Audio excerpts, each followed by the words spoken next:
Hello everybody. How's your Thursdays going today? It's a still sad Linkus dirt blander from yesterday. Especially whenever I got done streaming and stayed awake until probably 2 a.m. watching other people react and whatnot to that ending of Zone 5. Apparently I missed a hell of a lot of context. Like apparently, remember how at the end of 5.3, whenever MSQ came to help us in our battle against Elidibus when he was the Warrior of Light? That whole thing of whenever you return to the Ethereal Sea, you become Ether again and you remember everything.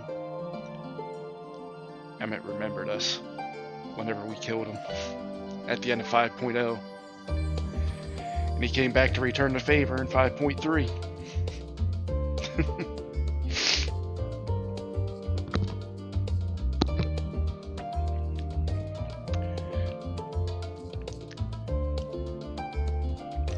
So yeah, that was a tidbit I kind of missed. And also whenever Hythlodaeus walks away from MSQ in Vanah's memory, or Heidelin's memory, whoever, that was him saying, I'm sacrificing myself to help everybody because I'm too weak to help myself. That's pretty much what everybody says he would probably say.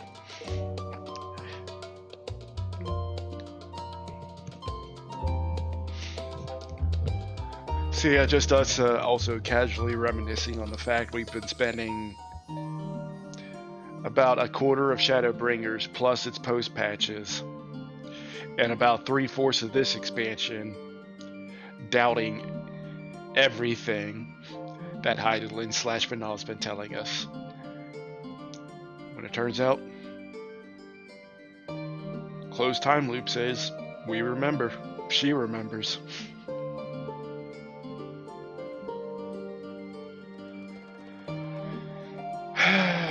Here I go feeling even sadder because I'm thinking about it.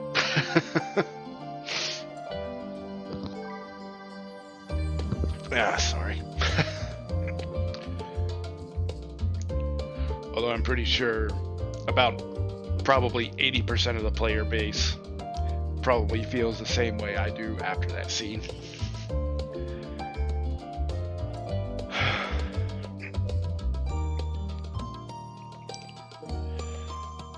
So, yeah, we learn what the voice is. It's those, I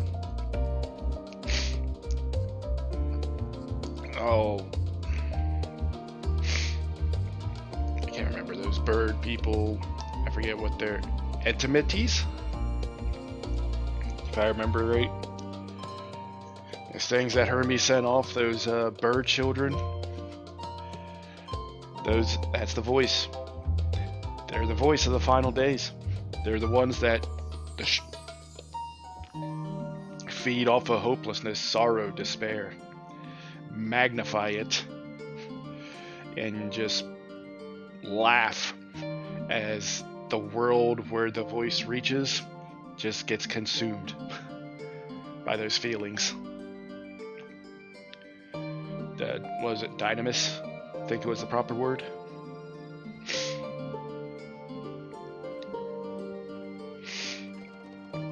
Apparently we had Vanah was able to put a tracking beacon on Median, if I remember her name. Let's show up all sad right at the start. That's the wrong button. That's the right button.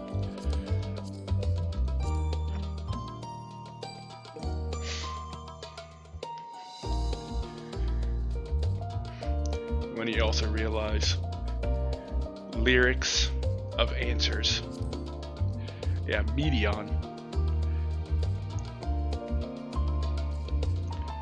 You know, you put a tracking device or a tracking spell on her, so now we know, well, Heidelin / Renan knows where she is. However, I imagine that's going to get solved in Zone 6, whatever it winds up being. Maybe we go after her and fight her on our home turf. Medion.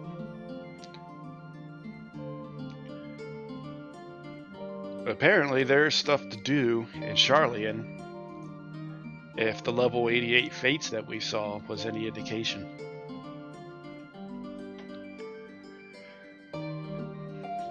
But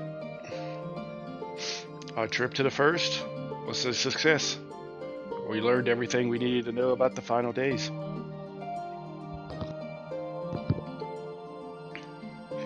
I was also questioning super harshly, aren't we just time paradoxing ourselves? But no, it's just a closed time loop. It's pretty much the same thing from the Alexander raids. Closed time loop. Everything's up. We start, we go back in time, we do all the stuff, and then it comes back around. I was wondering, when we said everything that happened, like, how are we going to stop it now? Like, once we learn what the catalyst is. Kairos, the memory altering device from Hermes' projects, and Cathesis Hyperbia? Cathesis Hyperborea.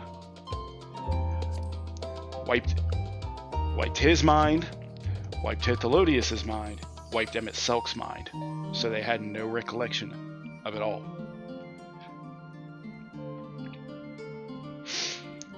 And also explains why Hermes / Fandaniel was the way he was, because whenever he initially died and returned to the Ethereal Sea, his memories got restored, and then whenever Emmett Selk reawakened him as Amon, he remembered everything. That's my assumption. I have no idea if any previous incarnations of Fandaniel remembered that, but were taken out and who knows what, but that's all we know, is that probably whenever his initial form died, he remembered everything, and any incarnations was like, fuck it, burn everything. Life is meaningless, is nothing but darkness, despair, hopelessness. It's not worth living. Burn it. Mankind is not worthy of life, as was decreed by Medion.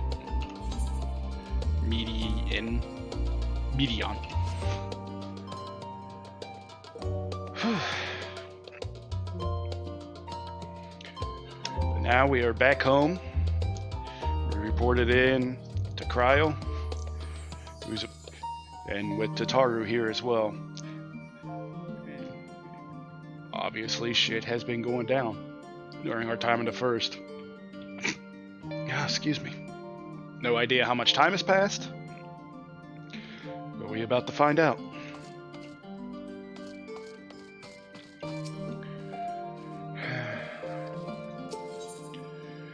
As the heavens burn, we get a new weapon. Pretty good one, too.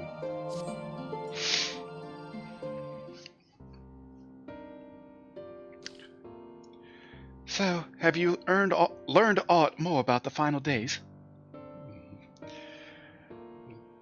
Then a journey was well worth the risk. No doubt your newfound knowledge will be a great boon to us all.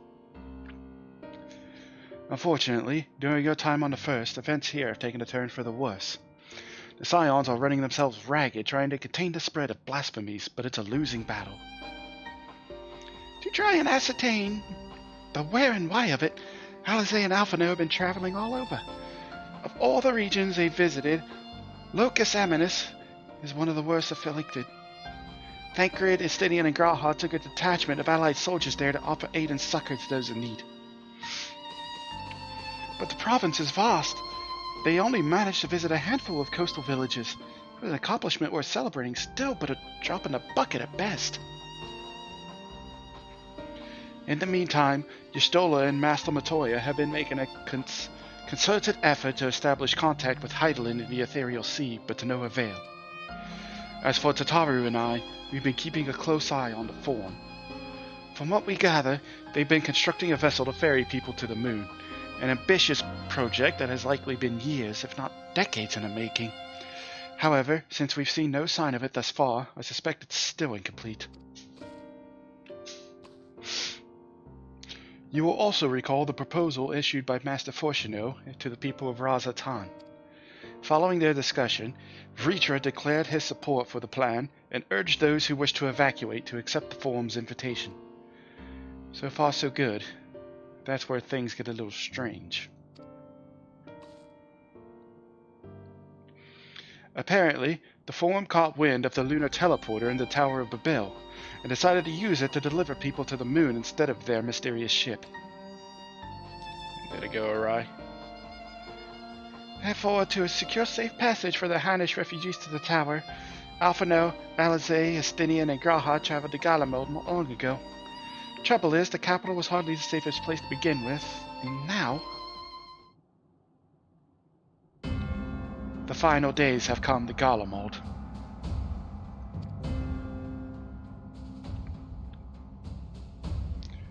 Shortly after our friends arrived, they were set to rendezvous with Master Fortuno. Then panic broke out and all our communications were severed. From what fragments we were able to make out before the link show went completely silent, we can only assume the phenomenon has spread to the capital. The tempered soldiers? Or those who know Garlemald is done for and fell to despair. The others need you, Linkus. Please, you must help them.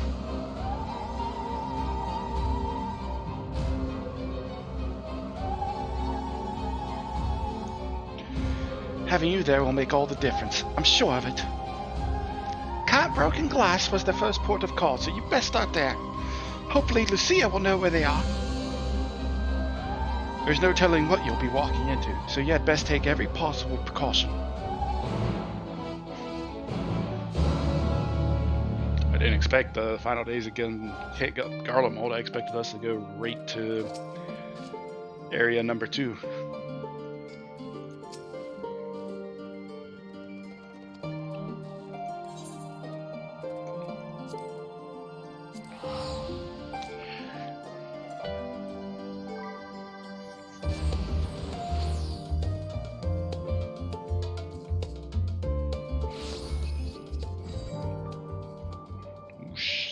Yeah? Well, that is a lot more ominous. Holy shit.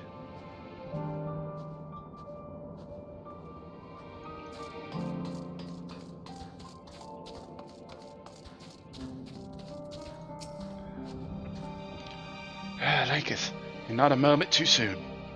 The skies over Garlemald are ablaze, but it's events on the ground that concern me.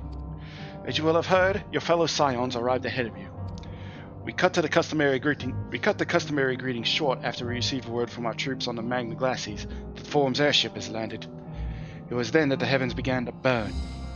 I dispatched your friends at once to ensure the refugees come to no harm. I would have you join them immediately. Additional support is en route, but we will discuss them later. I trust you are ready to depart? Back to back several cutscenes.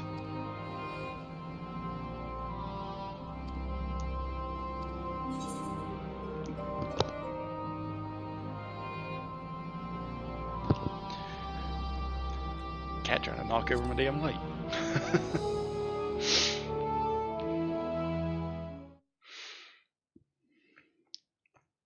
Earlier on the Magna Glacies.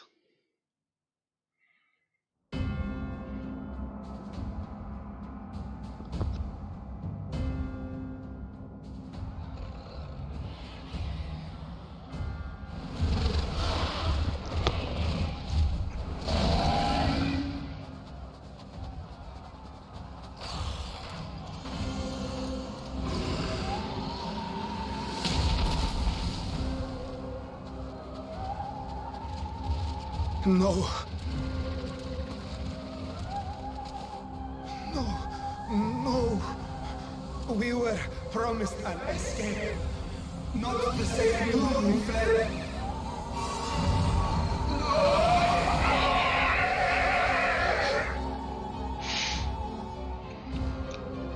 I shall not meet my final days here in this blasted waste. Calm yourselves. Your panic is our greatest enemy.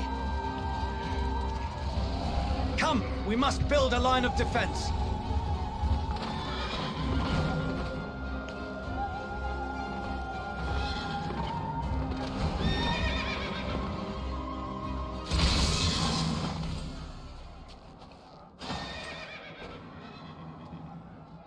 How? Leave the fighting to us, Father. You must lead the people to safety.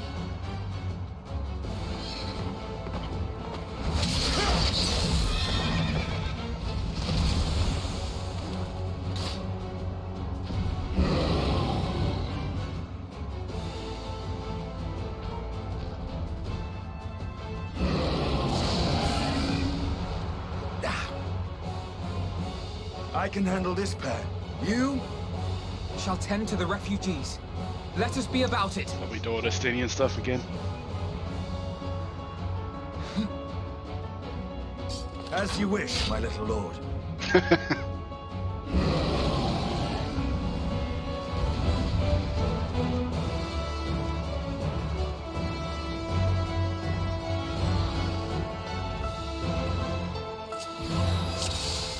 Guess we gotta do sage stuff. I'll command the beast's attention. See to the wounded. Help is at hand.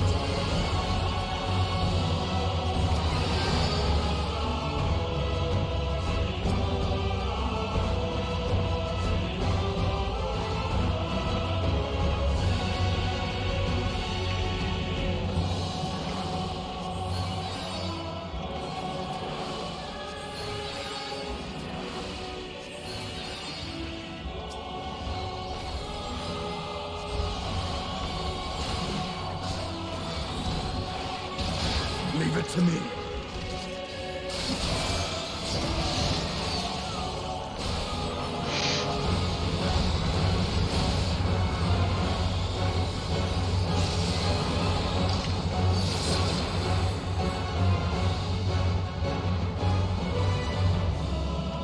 Oh no, they're turning.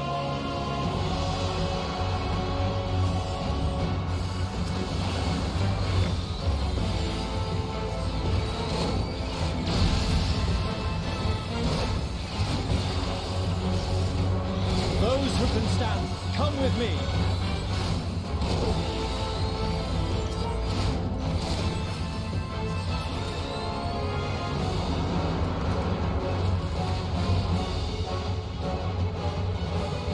Easy now. Deep breaths.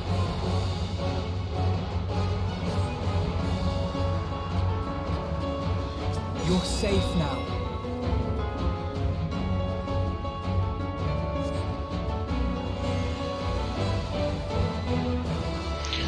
This will be a situation where I say, thank me when this is over. Worry not for the refugees, but for yourself, boy.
Forward! Let not a single fiend escape!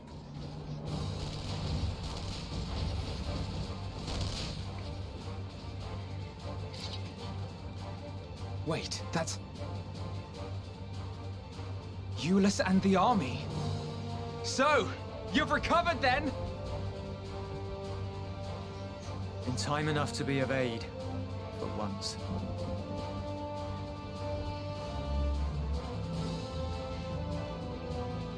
We can speak of it more later. For now, we must fight! To repay your salvation in kind, or with better! For Garlemald has her pride!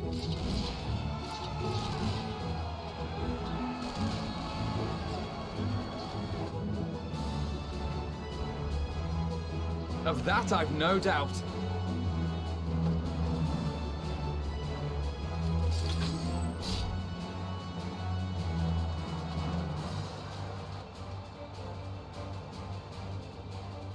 Good gods. Of all possible saviors, the Imperial Army. Oh!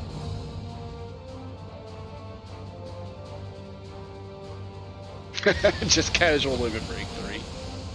I had hoped to take all of them down at once. Think a withdrawal might be in order? Oh, sod that. You know who would never abandon these people to their fate. To be devoured by their former friends. That'd be beyond cruel. These beasts must fall here and now. Now we do Alisei stuff. Well then, I'd say it's high time we threw caution to the winds. So long as you spare me the heroic sacrifices. Now, let's go!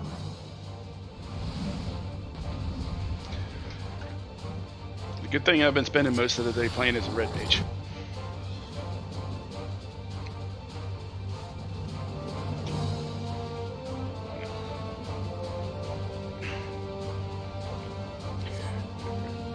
You're still the same as you were when we did this. Yeah, it looks like it.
I'm fine.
None to worry about.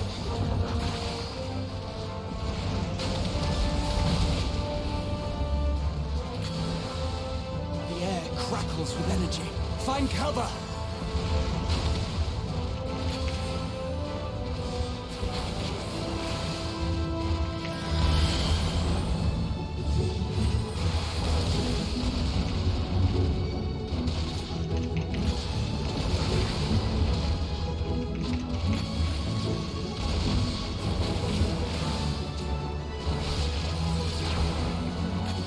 As they say, turnabout's best friends. On guard!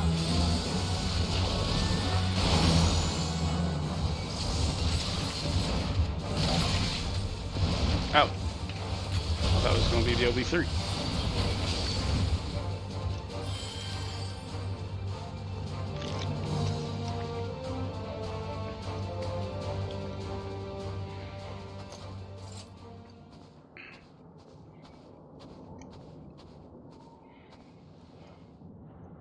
There's not the barest trace of ether.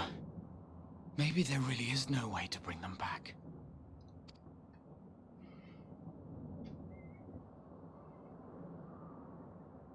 Thank you for saving our lives once again. I remember you, from Purusha. You helped us there too, didn't you? Ah, you're from Palaka's stand. I'm glad you're still in one piece.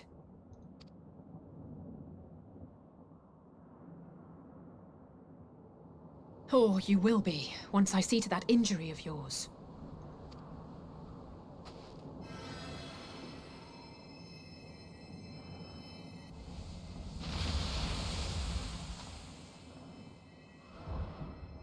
Look out!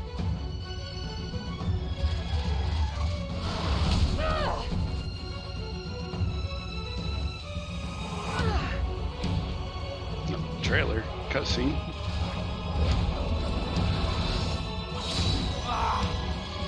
Except it's us. Except it's not us, it's Graha. Get out of here!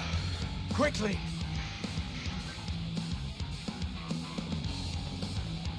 I won't lose them! Not a one! This will be a brighter future! I won't let a madman's apocalypse ruin everything we've fought to achieve!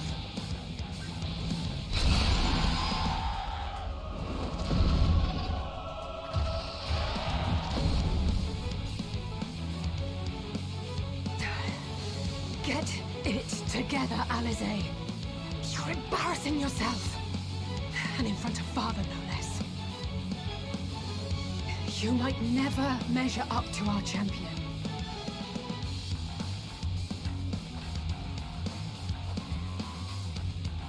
But we ask too much of him as it is. You mustn't let our sword in the darkness fight alone. Speaking of.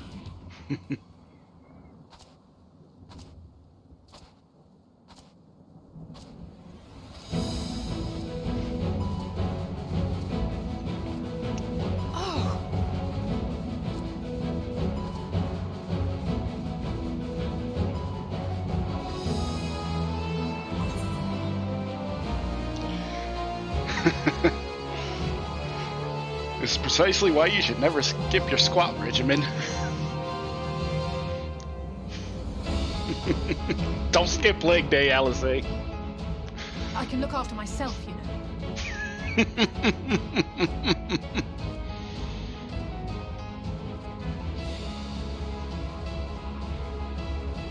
Everything's in order, I trust?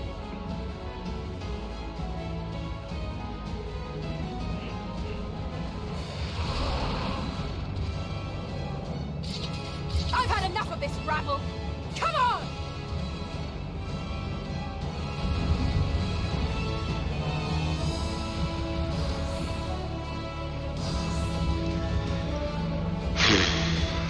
Oh, Rio for the ages.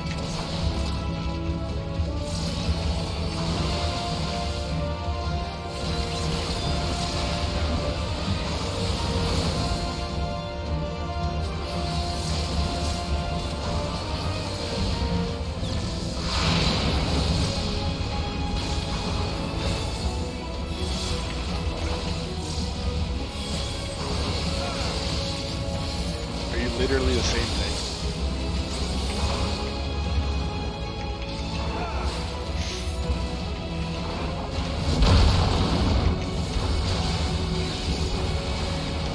Just the beginning.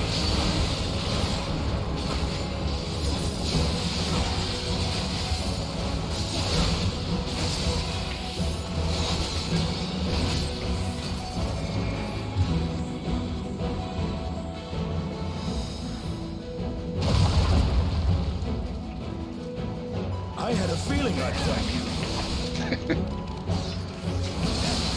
This should be the last of the worst troublemakers. With me!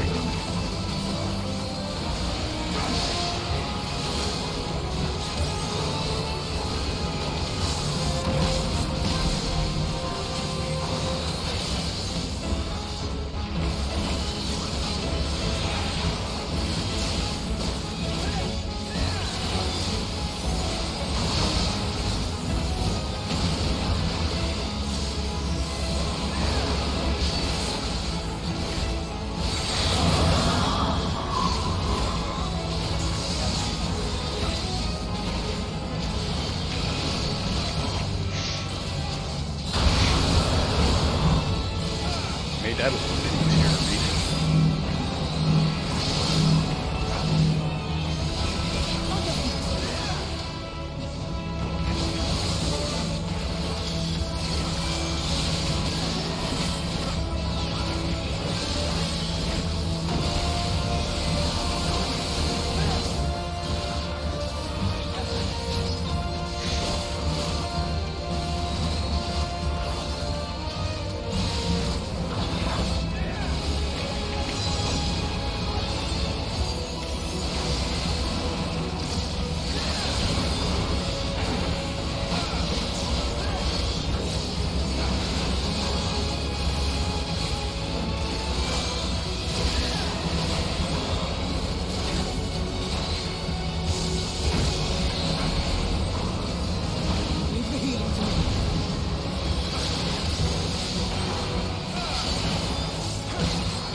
Getting teared up over solo duty just because, you know, feeling like a badass in a badass moment with badass music.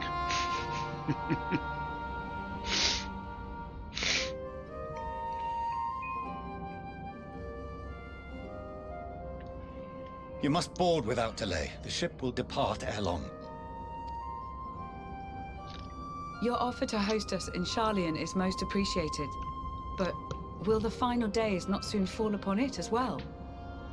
That's why y'all are getting the hell out of here. Your hesitation is not unwarranted. The satrap entrusted me with your lives, yet I have failed your comrades. Nor are you wrong to fear that this corruption will continue to spread. I cannot promise you complete safety, even in my homeland.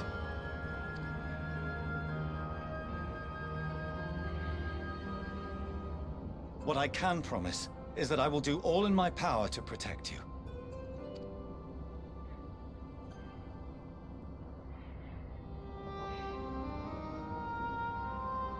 That power is not inconsiderable. Even now, my countrymen are preparing the vessel that will deliver us to a sanctuary on the moon. Join us on our journey there, and beyond, to new horizons. Come to old Sharlayan. Please.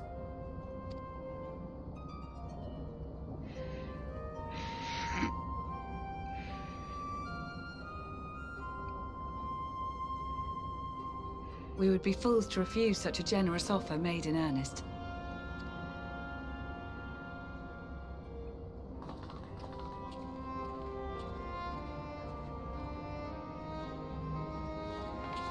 It seems they've a new destination. The people of Radzat-Han have known too much suffering. The march to Garlemald will only bring them more, short though it may be. I quite agree. Fortunately, they have you to look after them. Yes. Well. I'll swallow your pride, or... Behind you! Just there! No.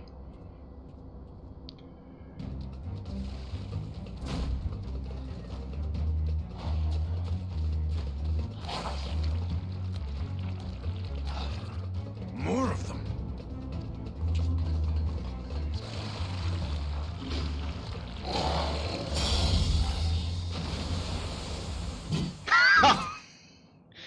He is gonna be an ally, isn't he? Out of convenience.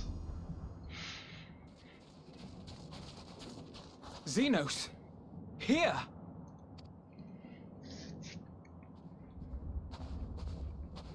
You'll be all right. Hurry to the airship.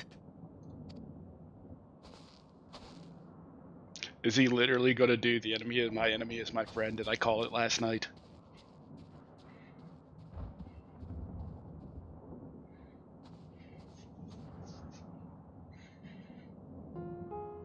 Why have you come?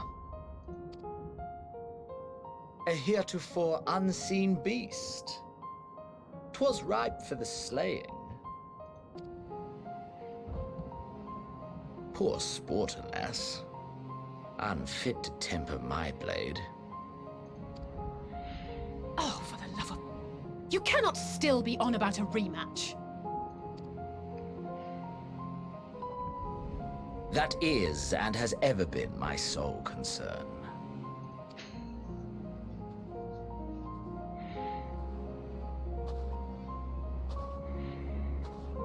You, on the other hand, are fixated on a different quarry. Your passion pales before mine, yet neither hate nor despair seem sufficient to recapture your misdirected bloodlust.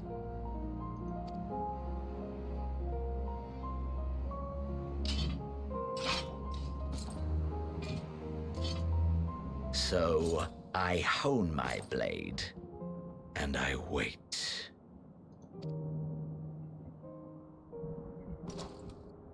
That's it. That's all you care about.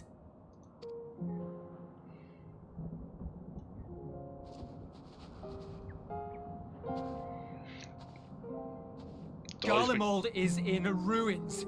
Our homeland, the nation you rule, is as good as gone. He doesn't give a shit about that. All he cares is fighting us. Along with so many of its people. Not just soldiers like us. Not only those who fought and killed for power and duty. Innocent civilians. He doesn't care. Murdered by their own flesh and blood. Lost and confused as they breathed their last. While we who survived with our lives and minds intact were left to freeze to death. You're trying to find emotions in an emotionless man. He only cares about one thing, and that's fighting us. Again. The Eorzeans tell me all this was your doing! You slaughtered your countrymen! You did! For what? For nothing, in the end. So much wasted effort. You bastard! For your own sake, Eulus, you must control your anger. It will serve no one should it consume you and see you transformed.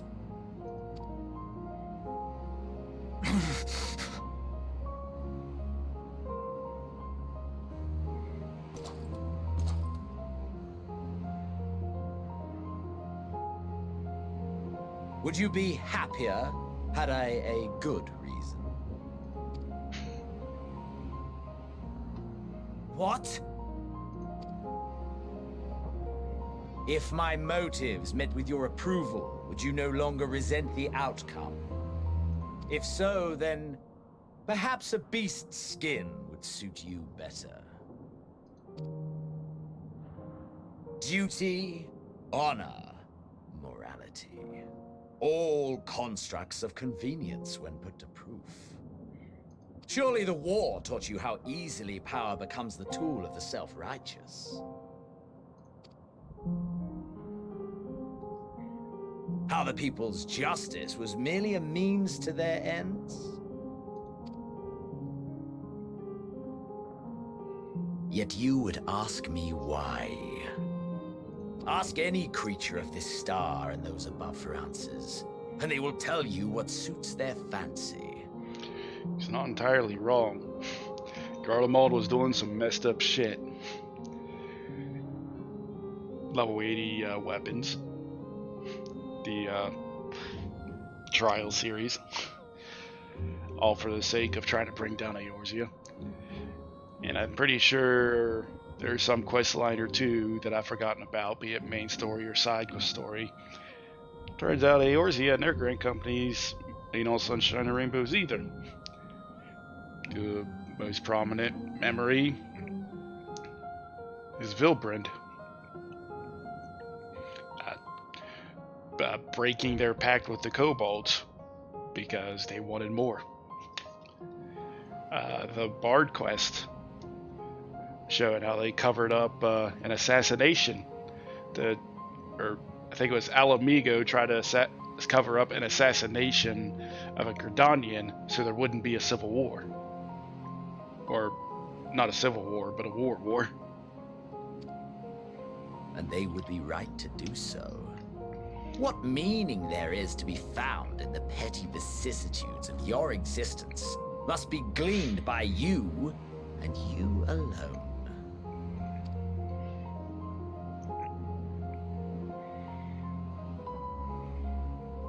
Should you seek it in battle in the fruitless pursuit of my demise, then come.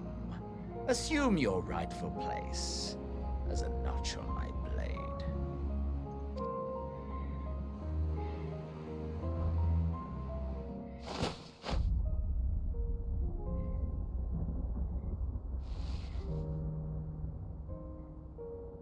You are a blight on the Garlean race, and there would be no more satisfying way to expunge it than by beating you to death.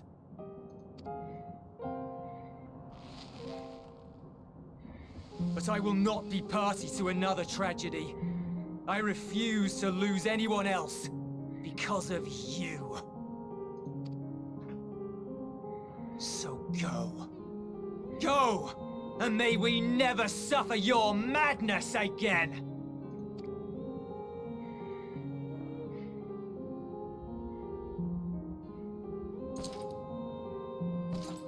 Xenos!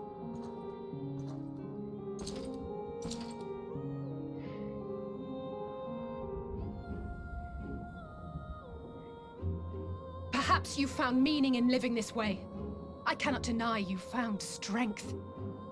Yet if you only pursue your hedonistic pleasures and pay no heed to the plight of others, then no one will give you the time of day.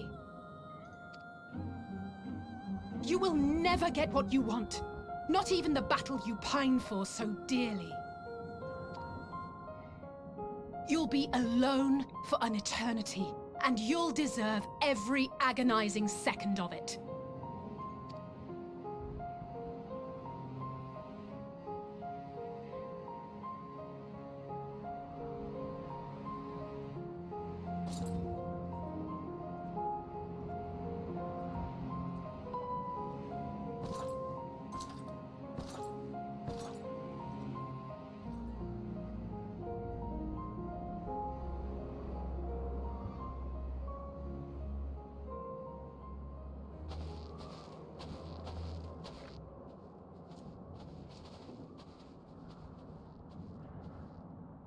We're ready to depart.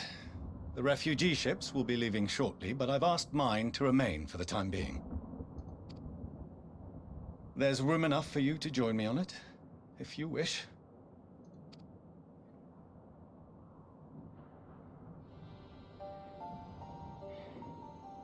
Do contain your surprise.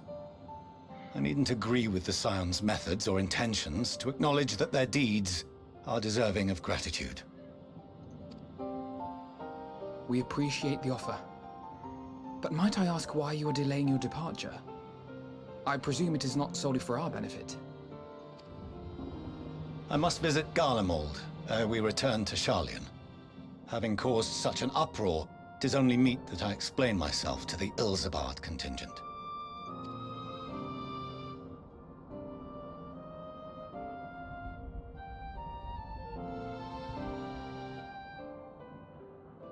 Allow us to accompany you then. We should be glad to facilitate, given our familiarity with all concerned. If you would like to join as well, Eulus, we can speak of recent events on the way.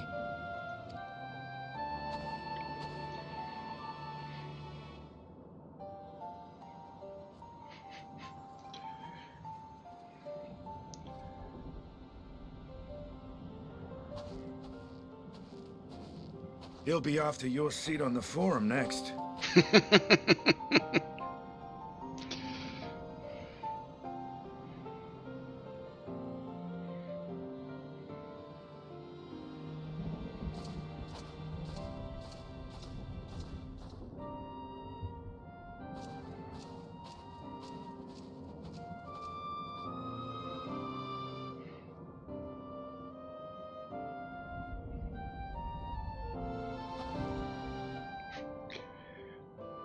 I also can't help but chuckle at LSA trying to tell Xenos, you might want what you want, but if you decide to ignore this, you ain't gonna get it.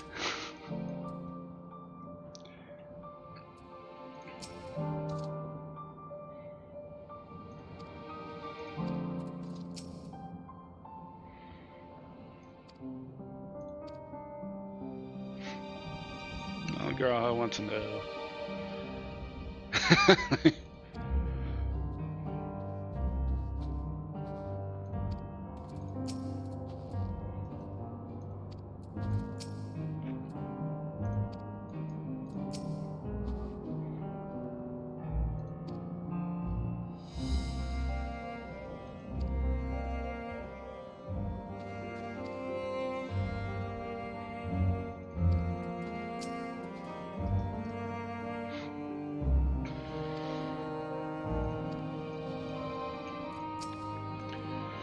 These Xenos standing there, so uncaring and unrepentant. Gods, I don't know what came over me. I just blurted out the first thing that came to mind. Looking back on it, I stand by those words. I would say I hope they don't incite him to further villainy, but to be honest, I doubt he even remembers what I said. Anyway, enough about all that. It's good to see you again. Pop this.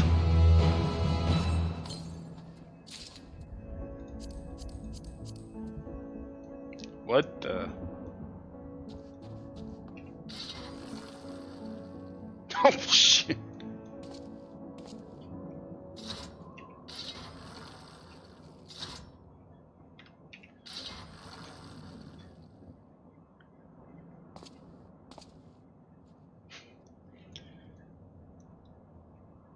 Have a whirly jigsaw in sword form? Alright.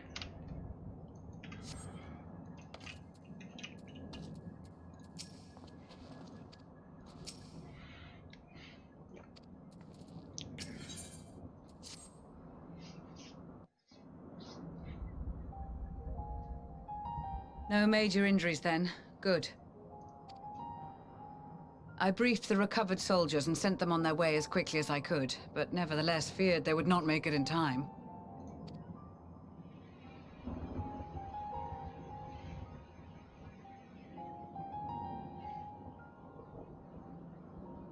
The additional support was invaluable.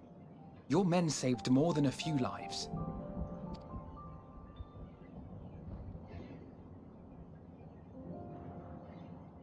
though not all, I regret to say.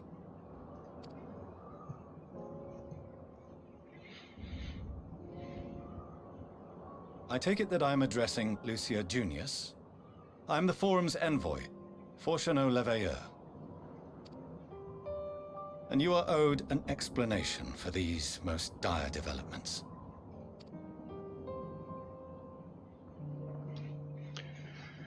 Apparently we came to Garlemald to shoot people to the moon, and then shit went downhill fast. Another trial wrought by the final days. I was beginning to suspect as much.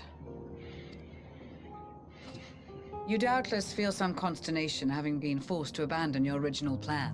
But trust me when I say you were right to send the refugees elsewhere. Beasts have been sighted within the capital. Perhaps it was a stroke of grim fortune that the population was decimated beforehand, as they've yet to appear in any great number, but in time. In any case, Maxima leads the remainder of the contingent in an effort to cull the creatures and evacuate the populace as we speak.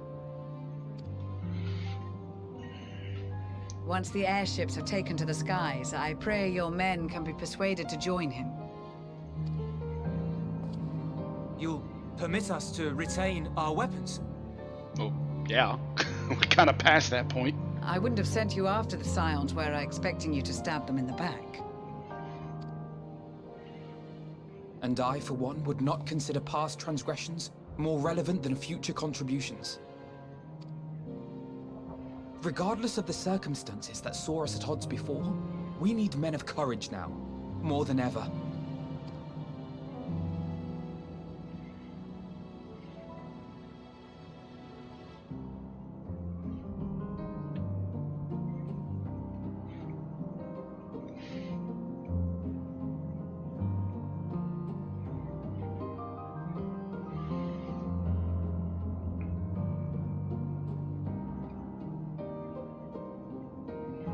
We swore to defend Garlemald, and so we shall.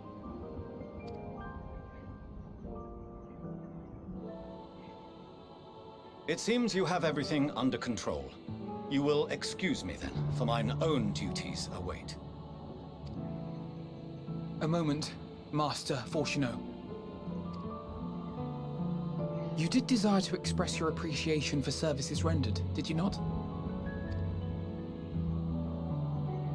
I did. Though if you intend to again ask that Charlian alter its course, you will find my gratitude insufficient. 'Tis nothing so onerous. I wish to hear the details of this grand endeavor of yours.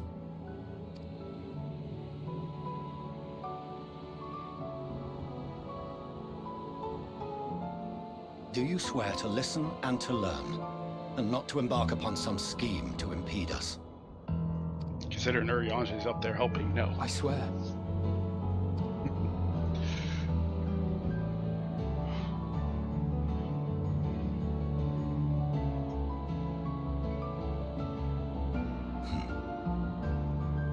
Any other I would doubt, but you I trust to keep your word. For not once have you broken it. Very well. I will request that the Forum make you privy to our plans. You may await our summons at the Baldessian Annex, assuming the decision is in your favor. Does that suffice? It does. You have my thanks. Excellent. You can regale us with tales of your most recent sojourn to the First while we wait. Oh, is it a story to tell?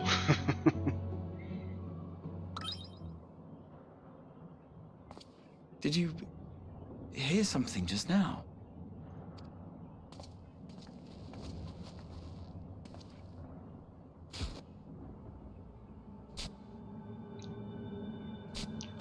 What the?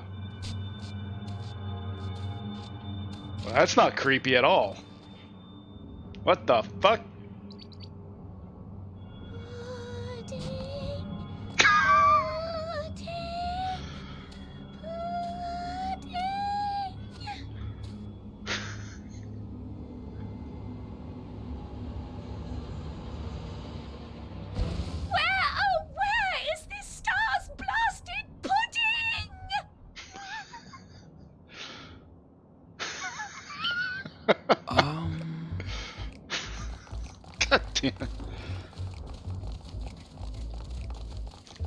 Well, the bunny said, fuck it, we're coming down here.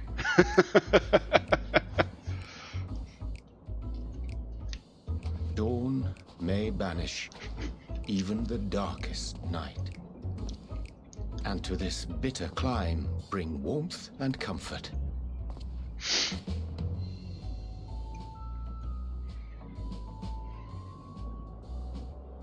'Tis heartening to see such an assembly upon my return.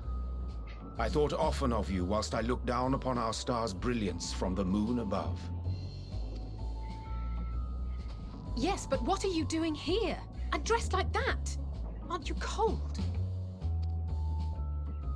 Verily, I fear for my health should I proceed to expound upon our purpose ere I procure more suitable garments.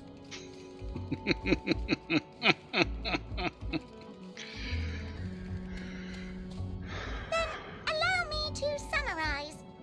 We're here because none of you lot are up there. Nor has anyone deigned to send word about any changes in the plans. It's rude, is what it is. At least that's what I thought at first, but then folks got to wondering if you weren't in a spot of bother, so we decided to take matters into our own hands.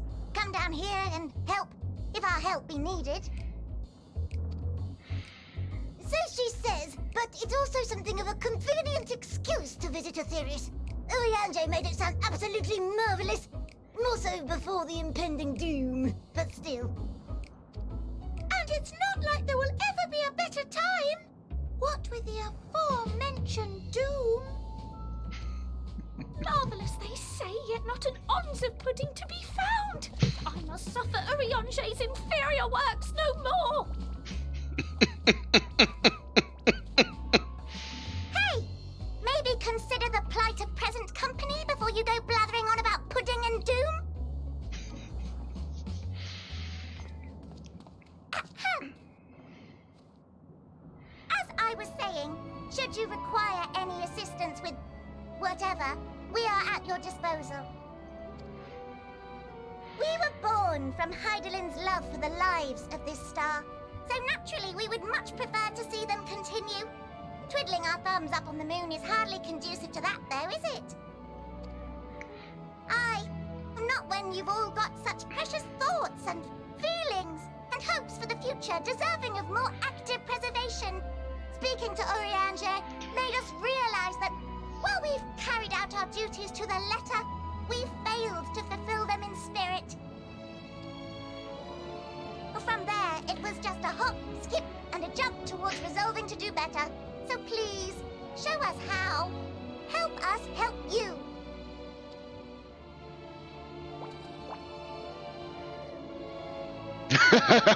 Forgive me, but are they... There's your moon contacts.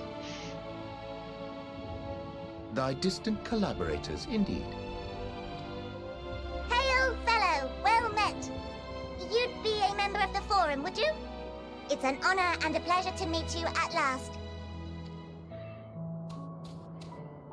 I'm Livingway, Hydaelyn's right paw. That last bit is very important. As am I, if I may humbly say so myself. I bid you welcome to our star, Livingway. On behalf of the Forum, I thank you for traveling such a distance to meet us. As you have surmised, preparations for the Exodus have not proceeded as smoothly as we had hoped. I should be happy to personally escort you to our headquarters in Sharlayan, where you may advise us as you deem fit.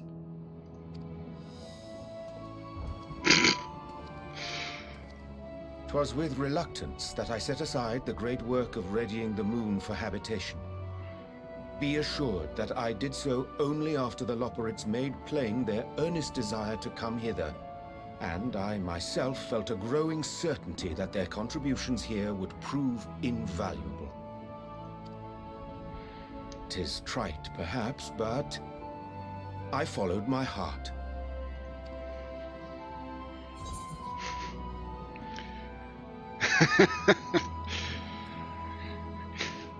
We got to. Oh, I didn't even know. It's good to have you back. May thy disciples banish this darkest of nights.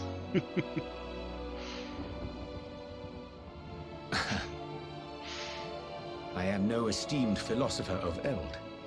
Nevertheless, 'tis my hope that what little knowledge I shared shall serve them well, and perchance help save us all. Wilt thou attend us at the Forum and lend thine own wisdom? That's what we were planning on. If that's all quite settled, can we start moving before Urianger catches his death? Even I'm freezing out here. Oh, I dare say you'll warm up quickly once you're aboard the airship.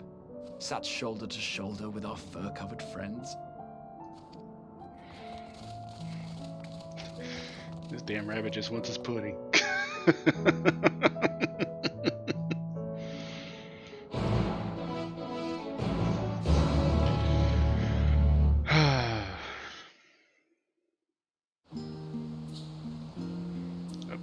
Back in Charlie.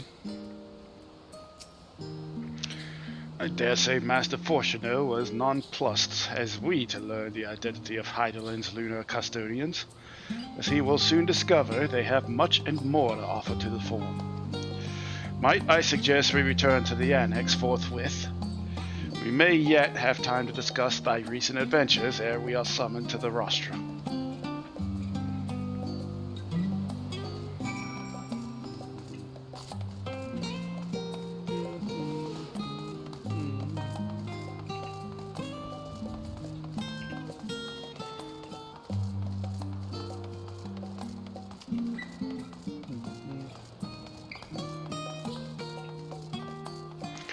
We have the nighttime theme. Ready to check in with you?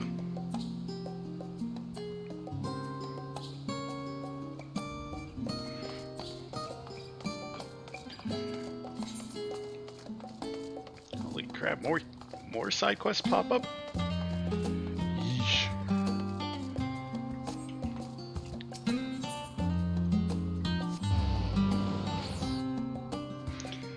There's so many side quests to do.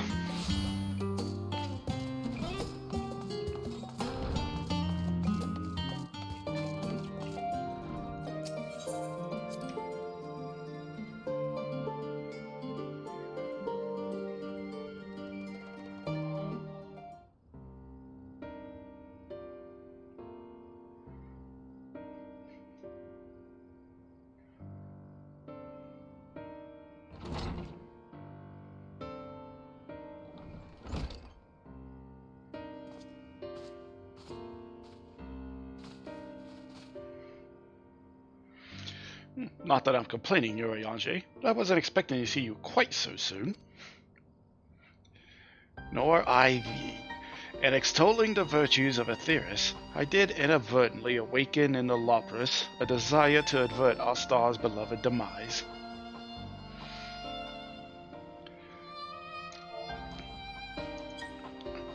Kral tells us you have obtained new knowledge that may aid us in our ongoing efforts.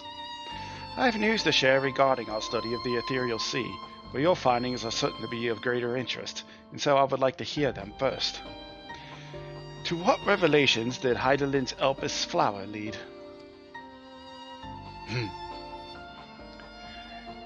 A lot.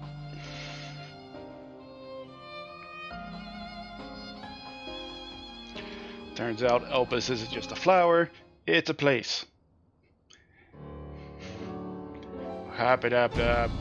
Bird lady voice, etc., etc. Then this dynamis is what drives the final days. If it and the Akasa are one and the same, this all but proves Nidana's theory. Were an entity, through sheer force of emotion, to channel this vast dormant reservoir into a raging river, its power might surpass even that of ether.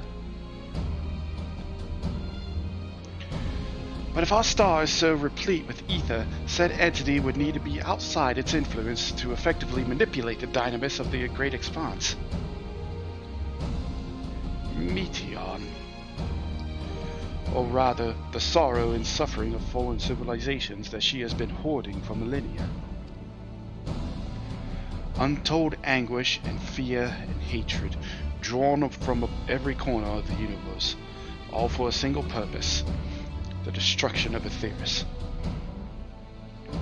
That our foe is no longer some unknown calamity, or unknowable calamity. We have but one aim: to defeat Medion. You make it sound so simple, but you're not wrong. Yeah? Vanquish Medion and we deliver the world from the final days.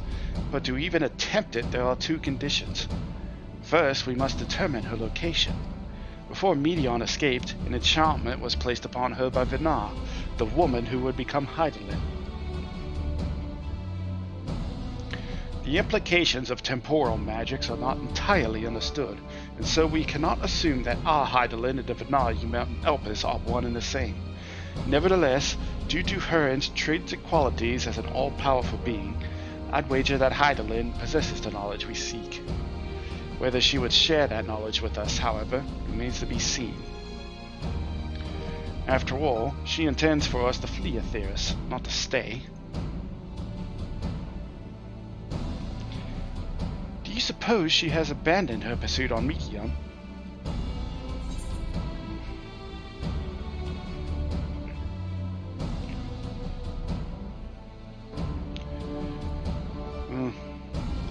No, but Medion is still out there.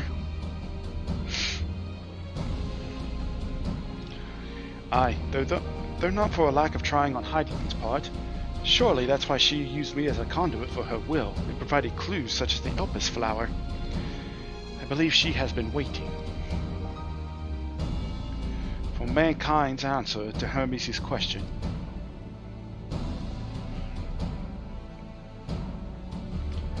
So, what's the second condition? We must find a means to reach Medion. Naturally, our chosen method will depend entirely upon wheresoever she has made her nest.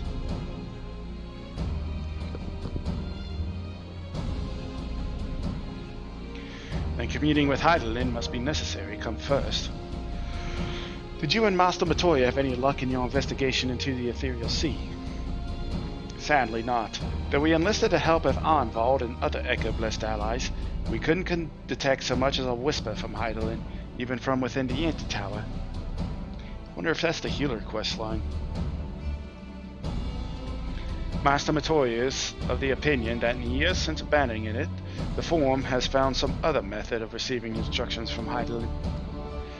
If so, it would most likely be in some form of apparatus for observing the Ethereal Sea, but built closer to home.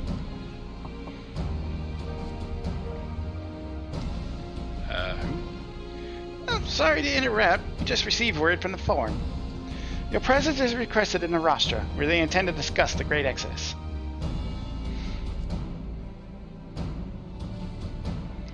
And Father was able to persuade them. They're finally taking us seriously. Let's hear what they have to say.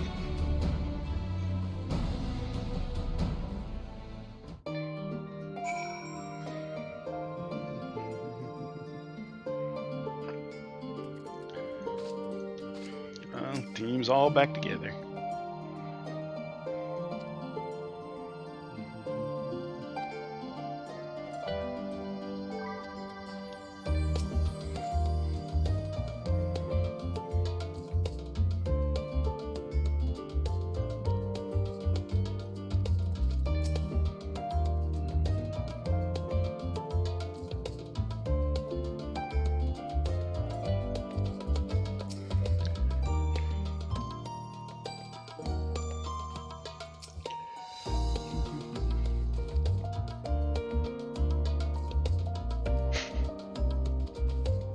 Still got that Ishkard PTSD.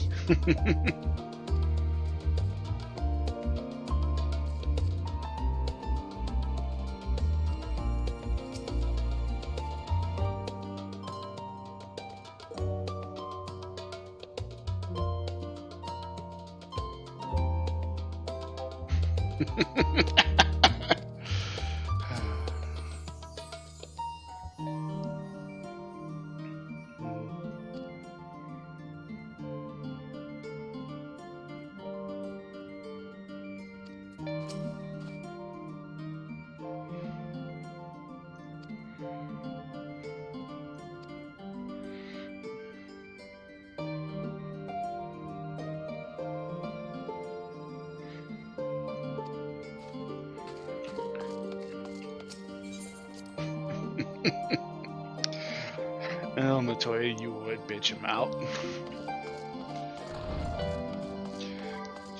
You old bastards are making me irrelevant.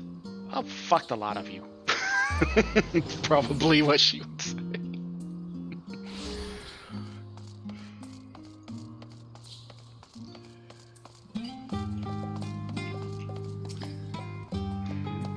The forum is in session, and such the rostro is closed to visitors.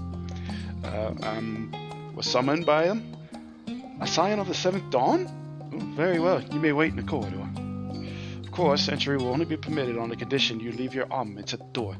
Lest you forget that sacred institutions hold a rational discourse in the highest. The implements of war are expressly forbidden.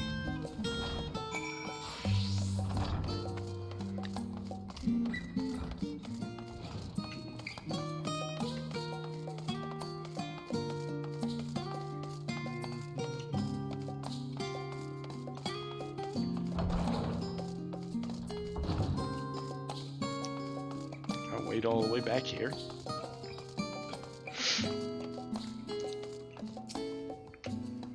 No, this person rude as shit. They just ran straight through.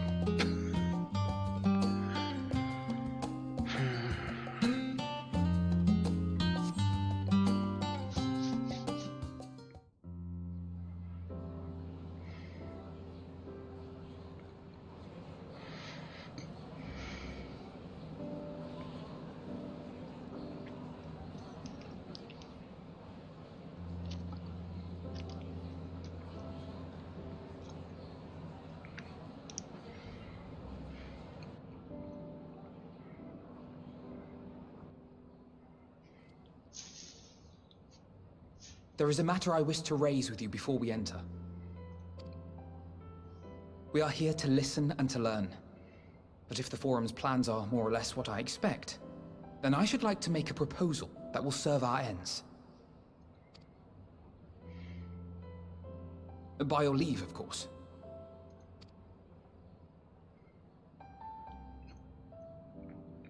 Sure. I don't see why not. Your words and wits have gotten us this far. Agreed. I will present our queries so that you may consider the most advantageous way to advance your proposal without distraction. Thank you, everyone. If I may have your attention, the ad hoc session will now commence. The purpose of today's assembly is to brief the Scions of the 7th Dawn at their request on the Great Exodus. You may enter.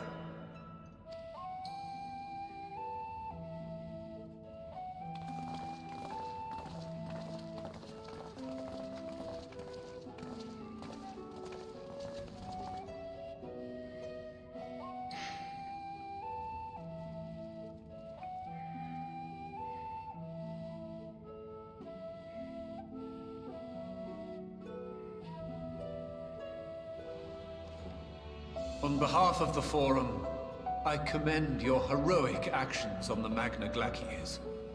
We shall not soon forget your service to us and the people of Radzat-Han. The Satrap, whom we have informed of the refugees' new arrangements, sings your praises as well. As an expression of our gratitude, we will endeavor to answer your questions as fully and openly as we are able. Then let us begin. First, it is the Forum's objective to ferry the life and knowledge of this star to the moon. Am I correct? You are. It is for this purpose Sharlayan has labored these many long years. We have collected biological samples and scientific records from across the star. When the time comes, they will be moved from their places in Labyrinthos and Numenon and conveyed to safety. Once that critical task has been accomplished, we will begin transporting the Sharlayan citizenry, which has been categorized into groups. The earliest arrivals are to ensure hospitable environs for those who come after. Following our people, we will send those of other nations in turn, beginning with our allies. Radzat Khan was foremost among these, but since the final days have already come to Thavnair, we saw fit to include the refugees with earlier groupings. An ambitious plan. You have accounted for the safety of all nations and tribes, then? As many as we can. And how, pray tell, do you decide who to leave behind? To journey beyond the sky is an unprecedented and immeasurably difficult endeavor. Introducing sources of inevitable conflict would condemn all to certain death.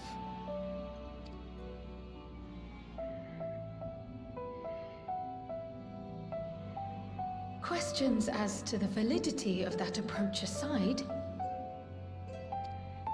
are your plans proceeding apace? We're under the impression that your primary means of celestial transportation is incomplete.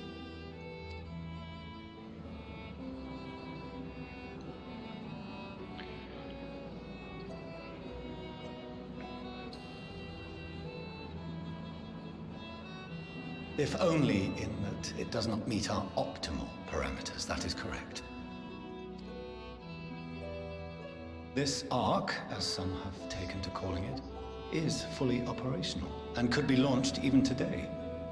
However, the final days have progressed more quickly than we anticipated. At present, the ship is incapable of attaining speeds sufficient to meet our evacuation targets. Should we put the vessel into service, as it is now, we will be unable to travel to the moon and back quickly enough to complete the necessary number of trips. Precious lives and knowledge will be lost. Seven hells. Is there anything to be done? The ether burner, the primary means of propulsion once the craft is in the space between stars, is undergoing testing to determine whether it can be made more efficient. Though cargo is being loaded for the initial phase of the Exodus, we are prepared to continue our experimentation up to the day before launch, should it prove necessary.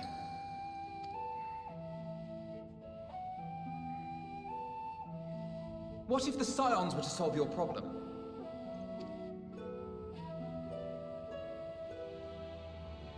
We shall help devise a means to improve the ether burner's efficiency, on 2 conditions. If we succeed, you must allow us to meet with Hydaelyn.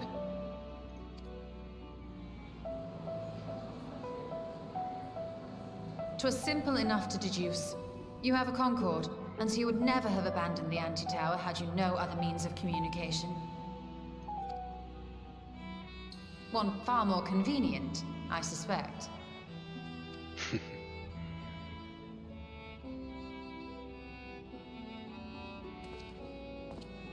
The second condition, also to be met upon our success, is that we be permitted to propose another use for your Ark.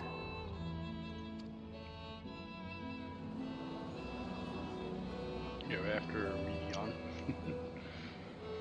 We would be at liberty to refuse this proposal. Of course. If we cannot prove its merit to the 99 here, who are we to stake on it the lives of all peoples of this star?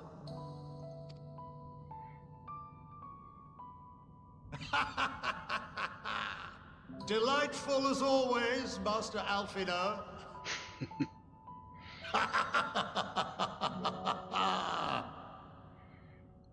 Oh, we couldn't have asked for a finer plan.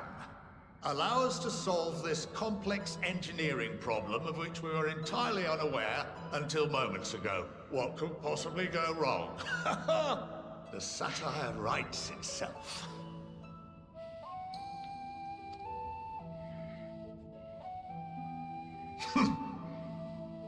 Yet, what field has not benefited from a change in perspective?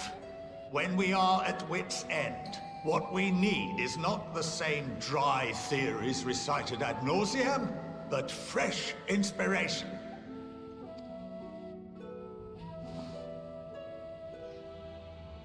I, for one, have faith in my erstwhile students to provide it, and I find their terms to be perfectly acceptable.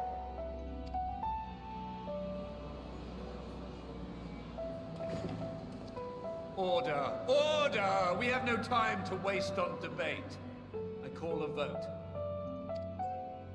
All in favor of agreeing to the Scion's terms?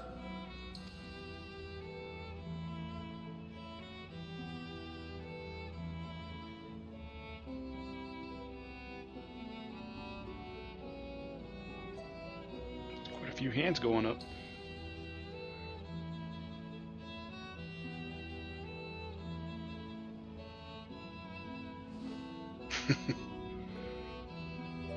"71 in favor, 28 against. The ayes have it. Fortuneau, as the architect of this project, you are the best candidate to show them its current state. And bear in mind that regardless of your personal misgivings, this is the will of the Forum.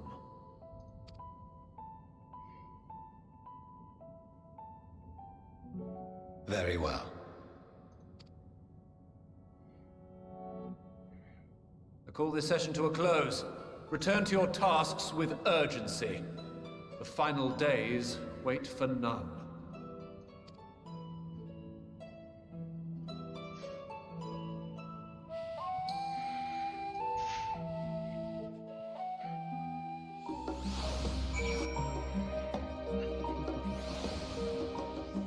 There's one line I wanted to reread. Where was it?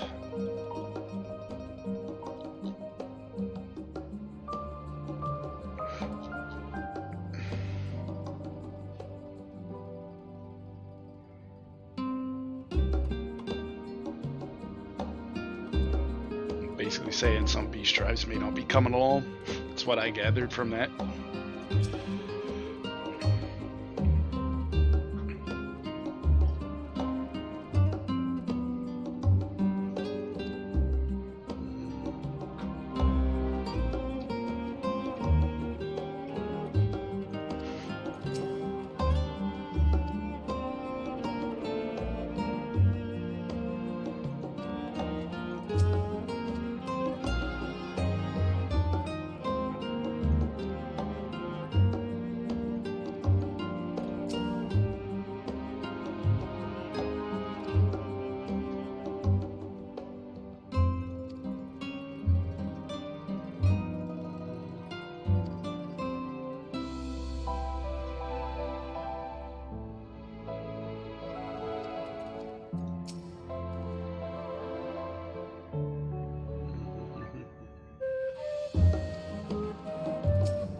Sorry about not letting the rest of you in part of my plan. I was admittedly thinking on my feet for the most part. But since we require both a means of commuting with Hydaelyn and reaching Medion, in the spur of the moment, I saw involving ourselves in the completion of the Ark as a way to work towards both objectives simultaneously. However, we must first keep our end of the bargain by solving the problem of the Aether Burner. I like to think it is not a challenge beyond our combined expertise, or at least the expertise of our extended circle of associates.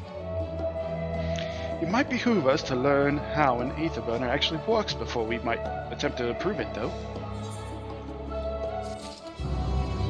So we're going to bring in the Lobrits.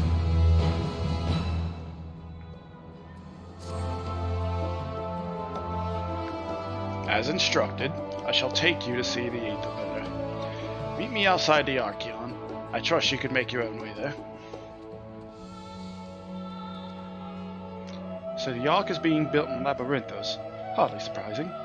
Where else could they conceal such a massive undertaking?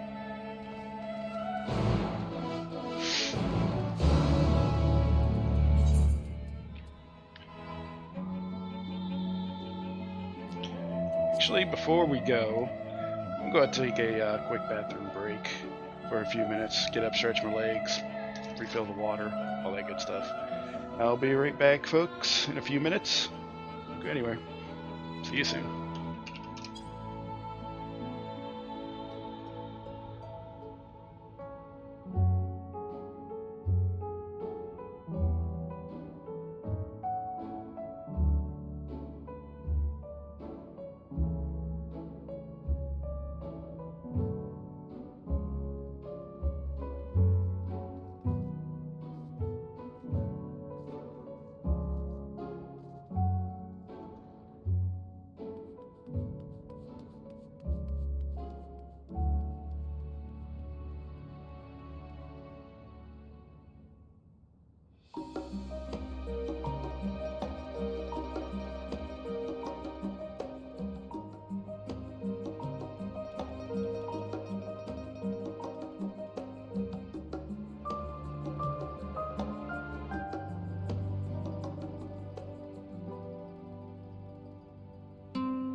Alright folks, back from break.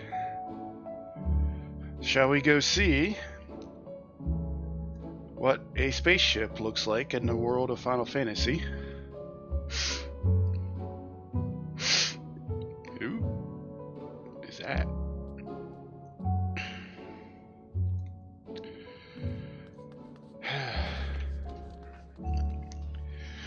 Alrighty.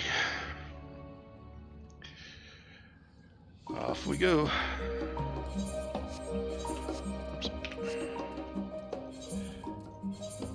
Portion outside the Archeon.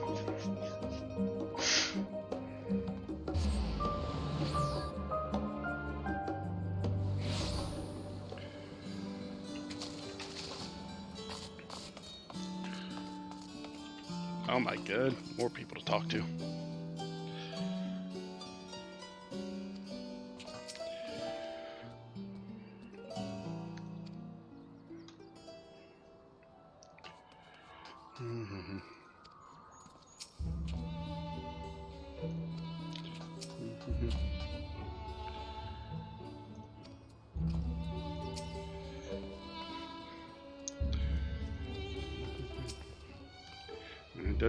It's a damn long time.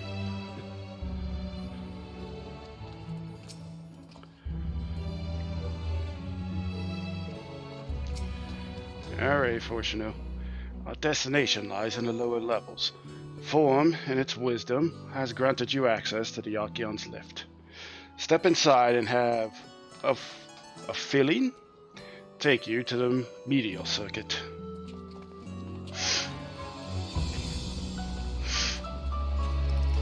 Off we go. Finally use this damn lift.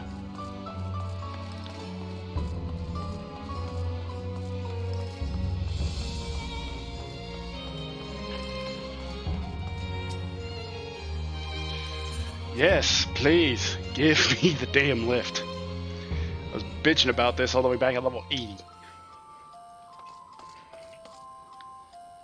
Anyone else? Okay.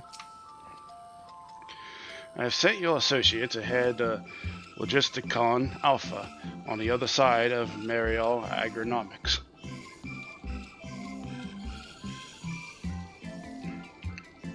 I forgot this music. Actually, there is something I have been meaning to...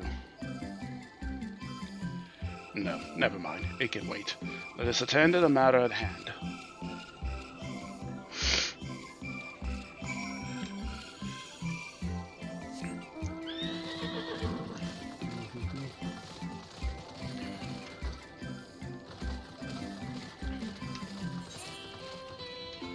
All the way down there. Okay.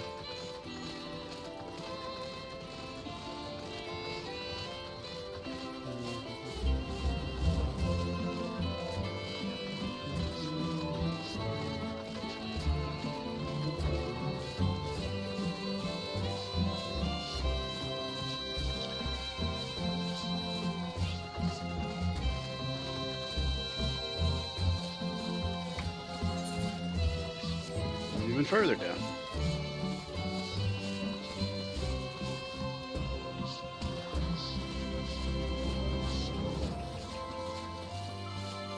Oh yay, nothing aggro's.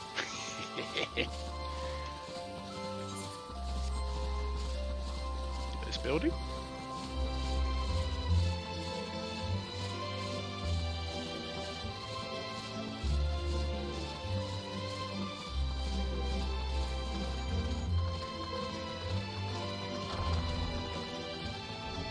Didn't even know you can go in here.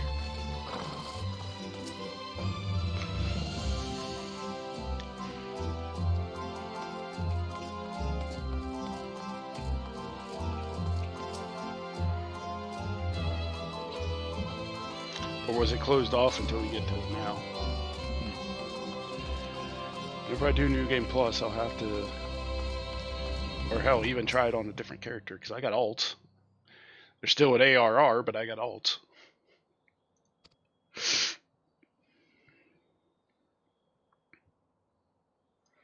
No, I thought there was more to that.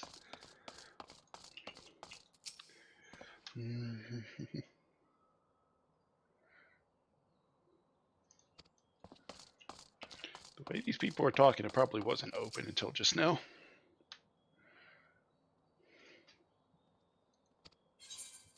What do you do here?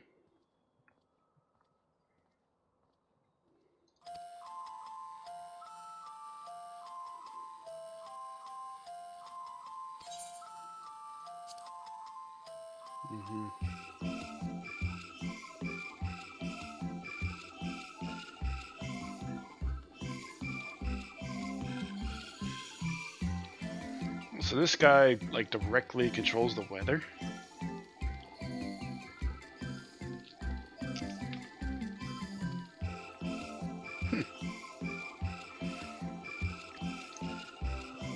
Interesting.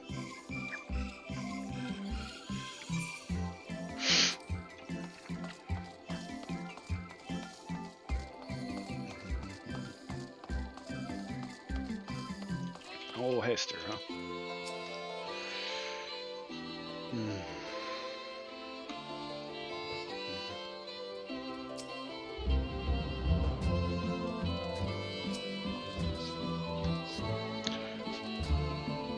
Also just had a realization. I didn't realize how spot on I was when I called this area of Labyrinthos Area 51. I was just joking. Apparently it literally is Area 51.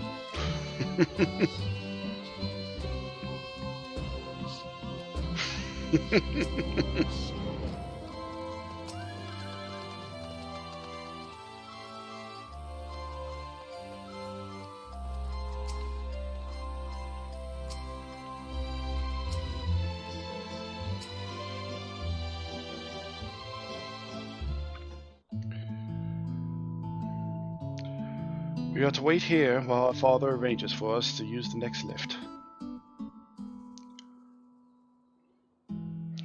Here, being Logisticon Alpha, where the atmospheric conditions of Labyrinthos are regulated.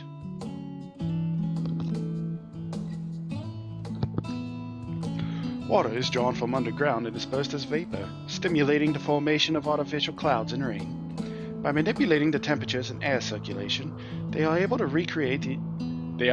create the ideal environment for the growth and preservation of the biological samples left here. Or kept here, probably. Hold on. How do you know so much about it? My father brought me here as a child. What? Left me behind?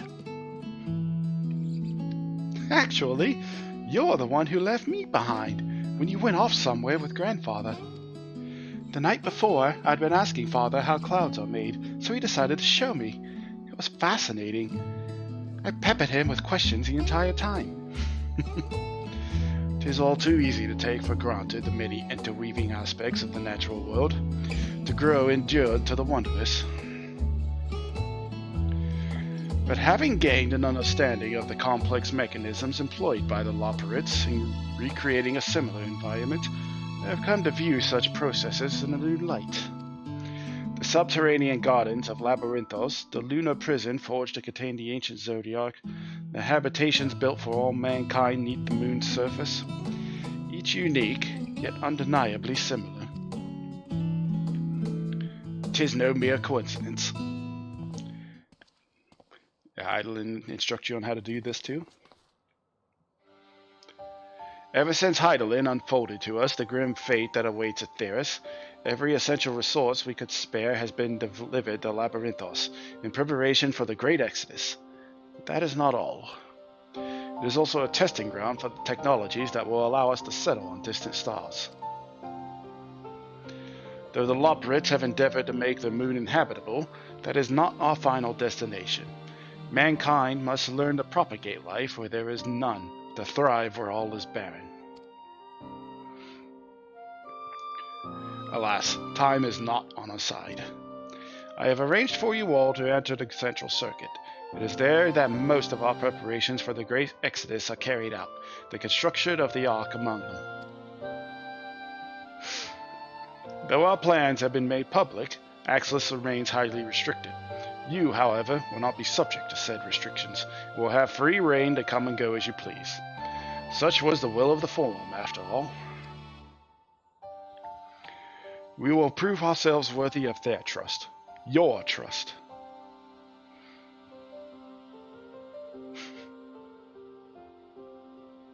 Then let us proceed.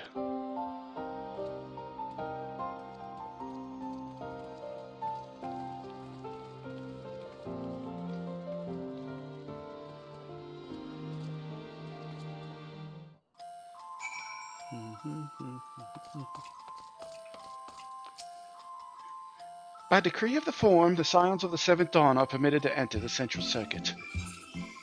Down we go. Literally. Figuratively.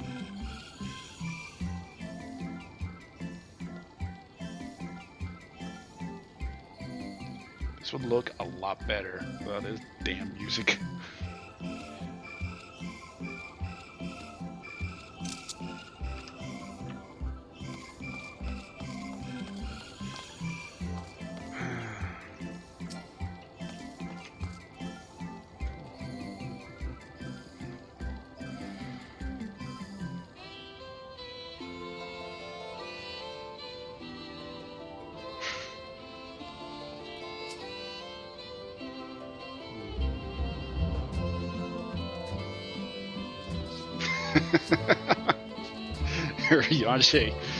Urianger be like, if I never see a carrot again, it doth be too soon.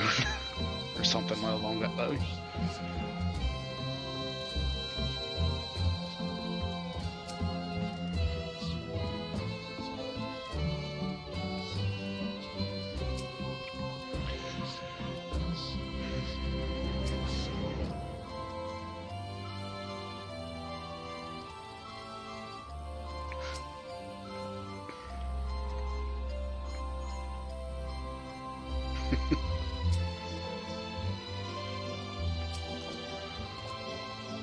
The Aether Burner is being constructed not far from here.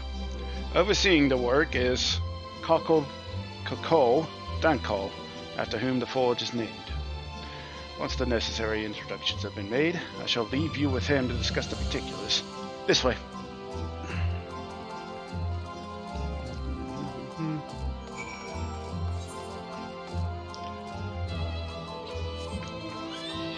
First off, the current.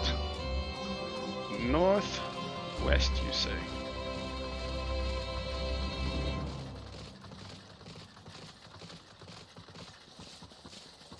Oh, it's cut off, isn't it? No? Okay. What the?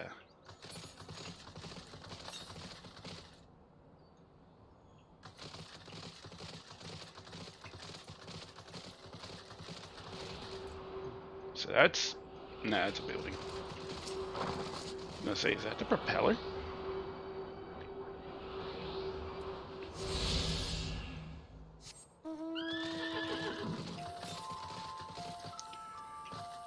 Even fur...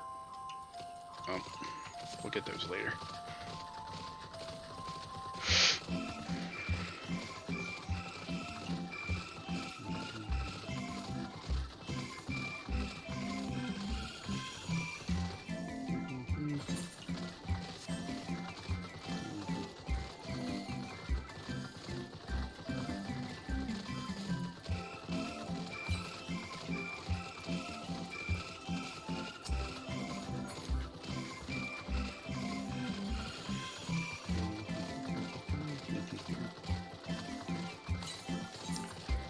No ether current.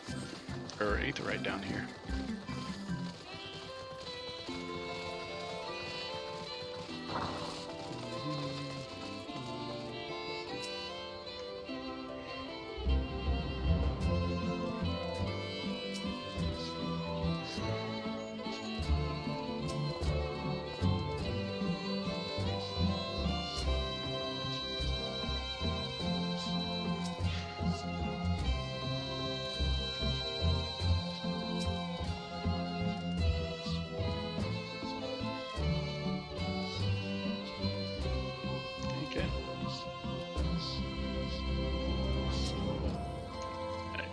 Talk to you.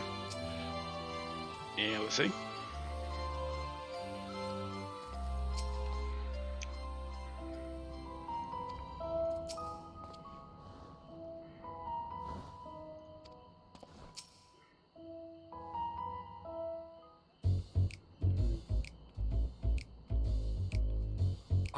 could swap them out. No, been there, done that. Damn near lost my eyebrows. What the hell's this voice? Think, Coco, think! We'd be well on our way to paradise. Visionaries patting themselves on the backs for their grand accomplishments if you'd only think! Yes, that does sound rather lovely. Yeah! I mean, Master Force, you know, what a pleasant surprise. We're not blasting off already, are we?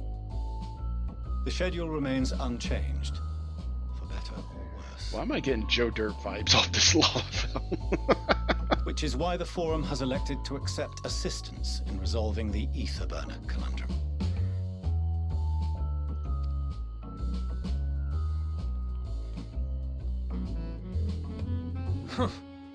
Not seen you lot down here before.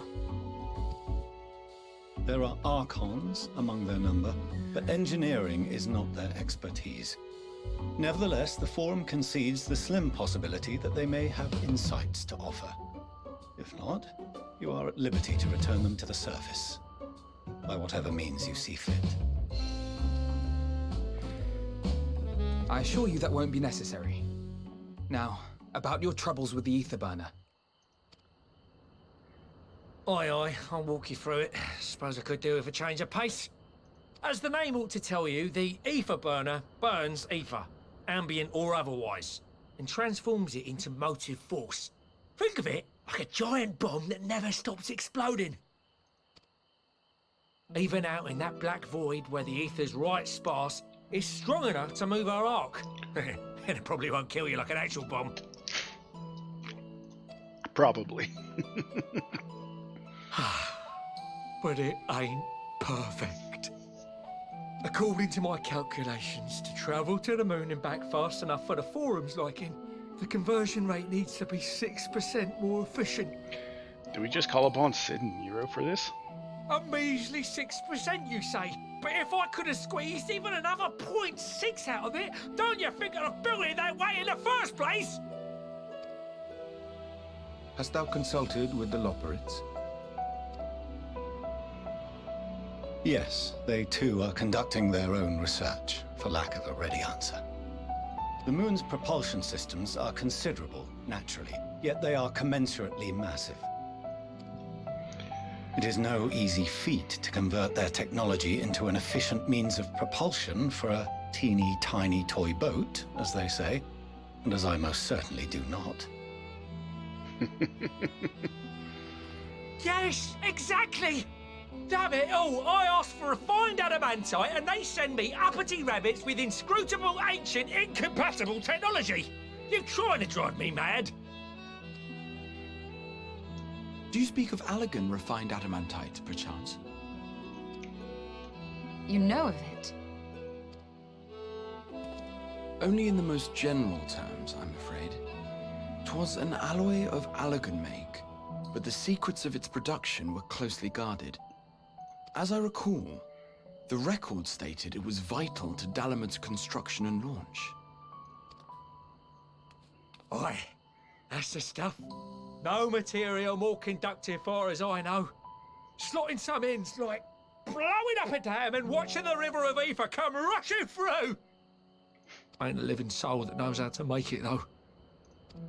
He might. We were fortunate enough to salvage some for the ether burner, just a wee bit, mind, from a chunk of Dalamud that came hurtling into the Northern Empty during the calamity. Are we going to go to, not Kurthus, but the hell's the name of the place where the PvP takes place? With more? Well, that extra 6% efficiency would be child's play. It's a crying shame that we've no other sources. Cartano? Surely the many shards of Dalamud scattered throughout Eorzea would suffice. Why not get the refined adamantite from them? Oh, we tried, believe you me. But only a few specialised pieces would have had any in them to begin with. Drive calls from Ragnarok-class internment hulks. Those are the prize bits we really need. Are we also going to know some more of them because we did Coils of Bahamut? According to the Gleaners, getting to them means delving deep into the shards. And the defences are still very operational and very eager to blow them up. But we cleared the Coils of Bahamut. Is this going to come up? It's rough going in there, even for the cream. Not sure they'd make it out alive. Weren't we near that part of the Ragnarok when we went to destroy Bahamut? Thank you. Continuity.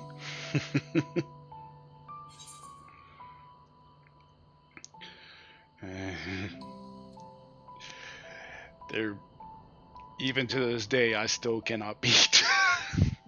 Well, I could still technically solo turn 9.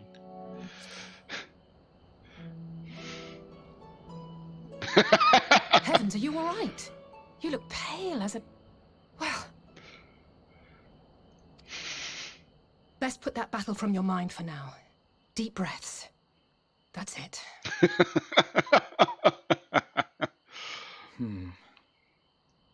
There are multiple internment hulks in Eorzea alone, so handling this ourselves may not be the most efficient option.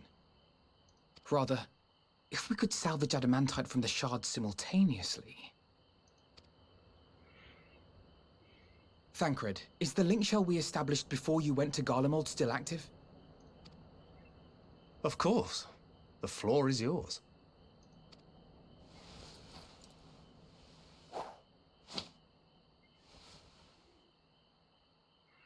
What's all this? Gathering firewood, so to speak.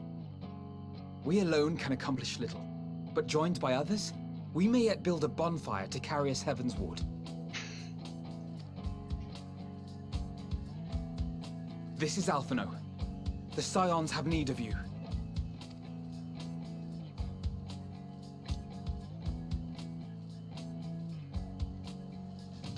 Understood. I will contact the Lord Commander and dispatch our finest at once. My sisters are somewhat preoccupied with the final days, so I will lead the 12-foot expedition myself. Are you aware of any other sources of refined adamantite?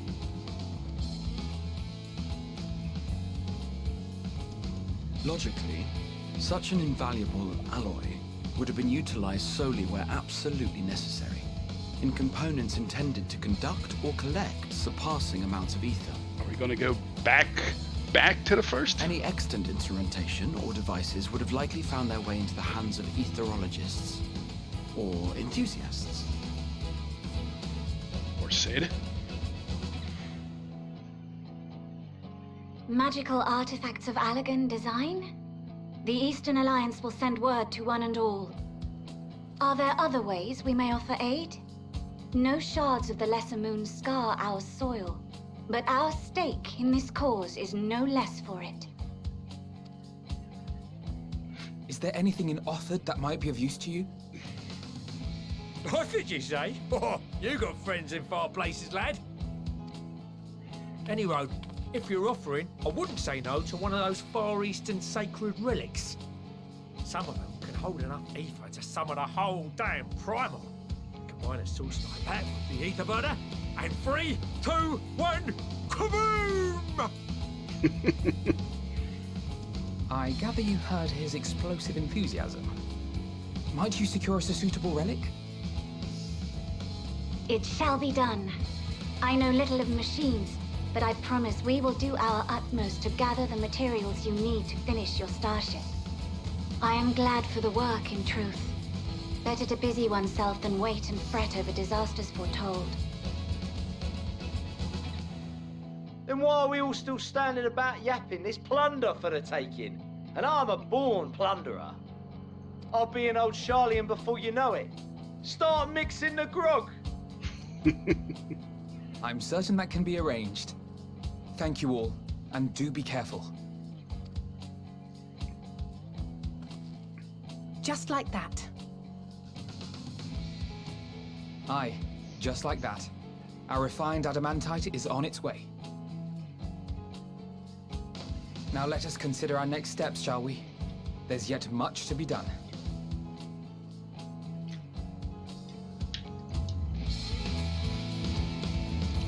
I was thinking we were going to go back to the first and try to salvage that old tech. Now we'll need people there won't need it anymore.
Alright, Gryle.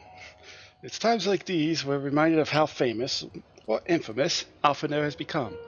Who'd have thought he could achieve so much with a single link pearl conversation? As we're expecting a lot of visitors in the near future, I'd best return to the surface and inform the relevant parties. I'll also have a contact of my own that might be worth a try. Matoya? Oh? And who might that be? That's for me to know, and you to find out. And on that note, I leave matters here in your capable hands. Best of luck.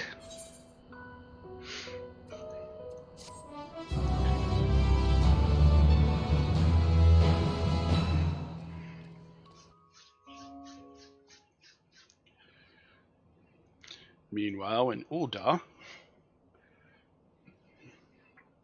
and what's going on in Ulda?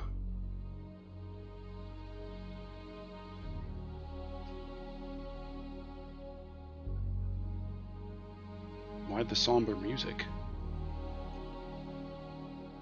Our course of action is clear. We must harvest refined adamantite from the shards of Dalamud and procure arcane relics of Allagan make. Coils of Bahamut music. Summon the best and brightest of our immortal flames, and form an expeditionary party at once. Call upon the Sultan Sworn and Brass Blades for support as you must. Papashan, send word to the guilds. We will require the expertise of master artisans if we are to have any hope of identifying and recovering these elusive materials. Viergeist, we have need of your stone torches. They are to assist the immortal flames in scouring the ruins and to help secure the surrounding areas. I trust I can count on your support. As commander of the Stone Torches, my son Zimberk will personally see it done. These are minor skill quests, right? I would have you lead the raiding party. Assemble your finest, and with Chizona's blade clear the way. Lord Lolorito, I pray you take charge of the search for Allagan relics. Surely you know of some being traded on open or clandestine markets, or sleeping in collectors' vaults. Of course, I ask not that you do this out of the kindness of your heart. By all means, profit on the transactions. I wish you the joy of it. The final days descend upon our world. If circumstances are truly as dire as they say, Uldar's best efforts may be for naught. And yet, when we Eorzeans rose from the ashes to rebuild our broken realm, did we not learn one simple truth?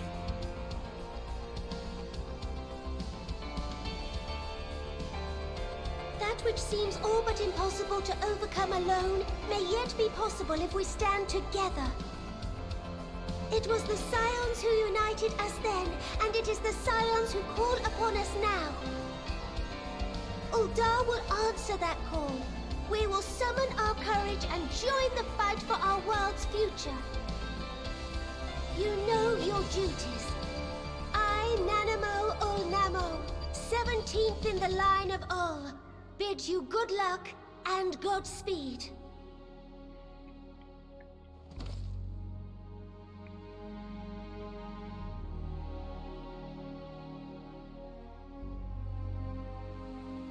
You're gonna get one for every nation. That's what it's looking like.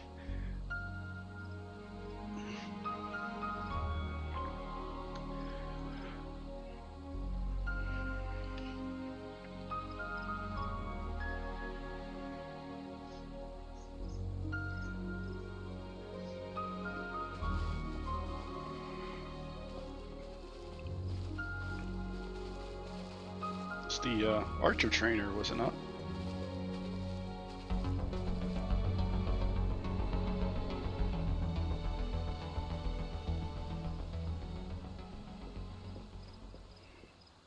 We fielded a goodly number, but our ranks are heavy with healers, and an abundance of restorative magics will be of little help in destroying Dalamud's defenses. Yeah, you have Glare, Dia, you're fine. Still, holy. It has ever been thus with Gridania. We must steel ourselves for a protracted engagement.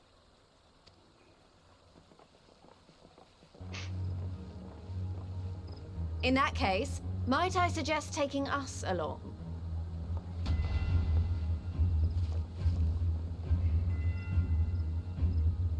Commander Hext, what are you doing here?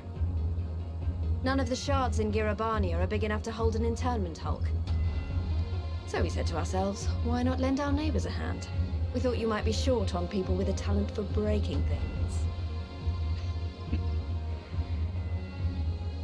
While it pains me to admit it, you are right. Our deficiency so plain to see. It might have been a lifetime ago, but I was once one of the Scions assigned to the Shroud. I know this forest well. I know your people. And I know we will be stronger if we fight this fight together.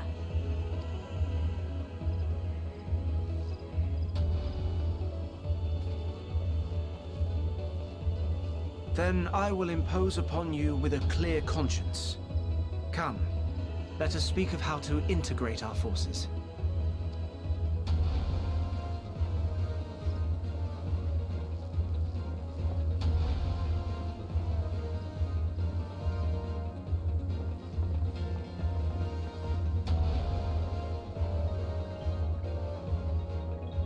I won't let it all be for nothing. I promise you, Papalimo.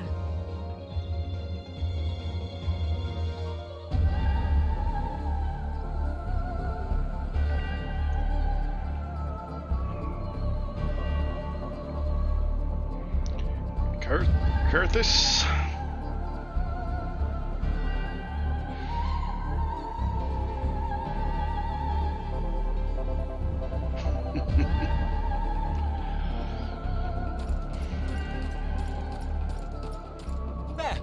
There you are. We've no time to waste, brother. Everyone has already...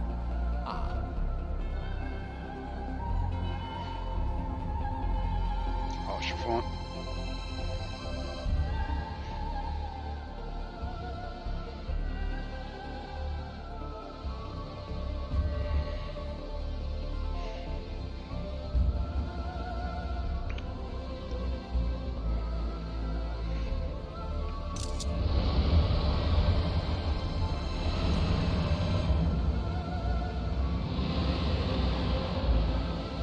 Dragons rising up too?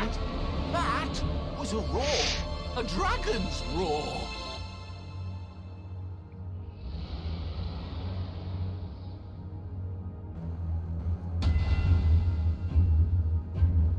Are the dragons going to answer the call as well? Ruby C.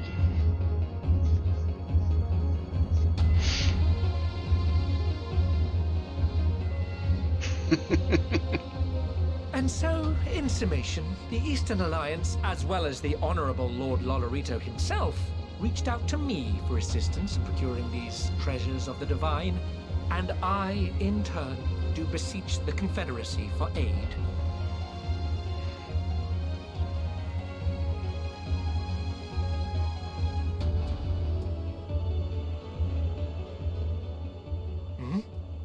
Is that?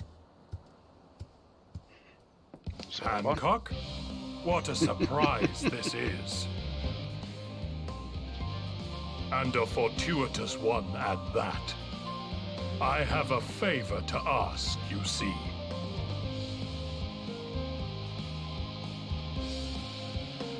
Oh, the four lords are coming in too.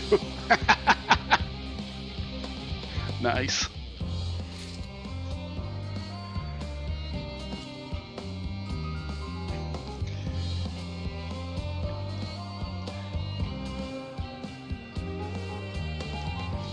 Now we got this music playing, huh?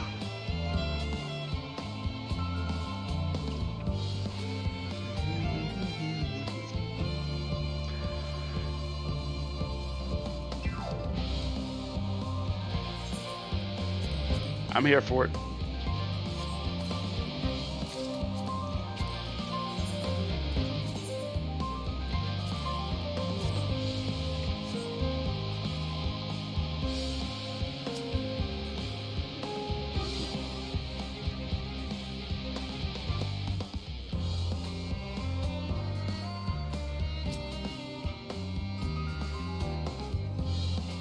Oh, they just all say the same stuff.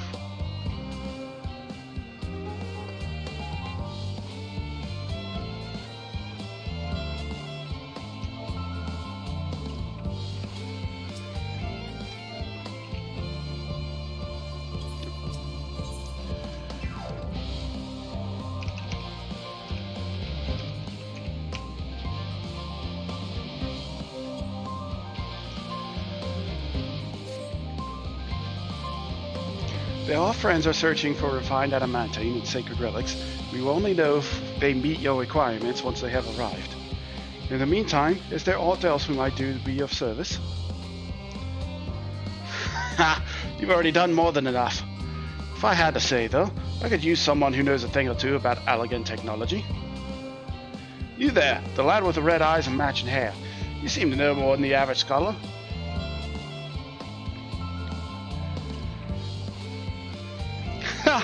Fez, if only Master Kakal, excuse me, knew how right he was. While he and Graha establish a rapport, why don't we help with preparations for the Great Exodus? Indeed, this will mean giving above and beyond the terms of our arrangement, but I promise this is not to curry favor. As confident as I am that we will succeed, we must be ready for every eventuality. This would also be an opportunity to familiarize myself with the logistics of traversing the Great Expanse. If nothing else, it beats twiddling our thumbs while we wait for the adamantine. Those of you Trails of Cold Steel fans like me? Well, ain't you a bunch of helpful buggers? If you have mind to lend a hand, I know where you ought to go. Charlie and Hamlet is lousy with researchers and scholarly types, busying themselves preparing for the Exodus. Ha! That lot need all the help they can get. Well then, off we go. Alright, ether current.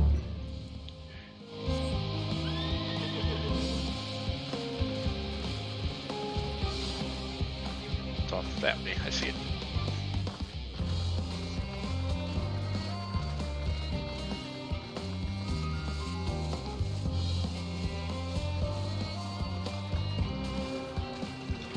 Question is, how do we get up there?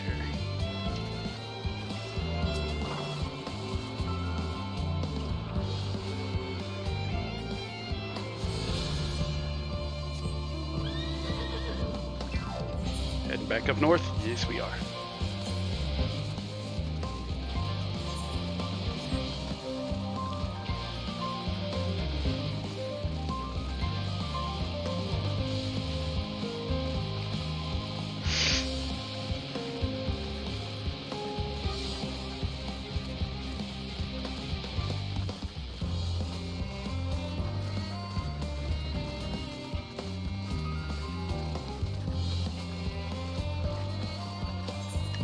Started the stream sad and depressed, and now we're getting hype. It's all coming to a close. We're reaching the end.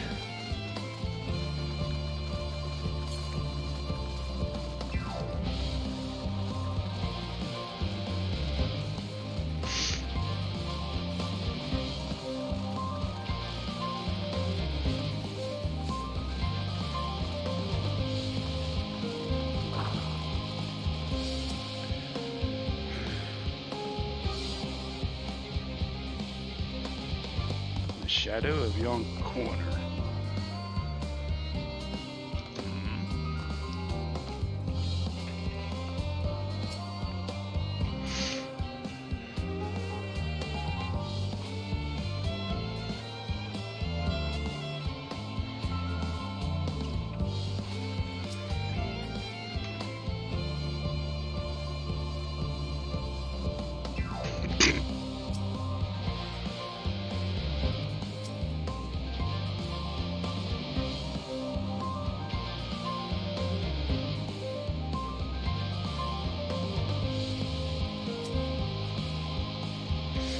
From what I can tell, a lot of the people actually live down here.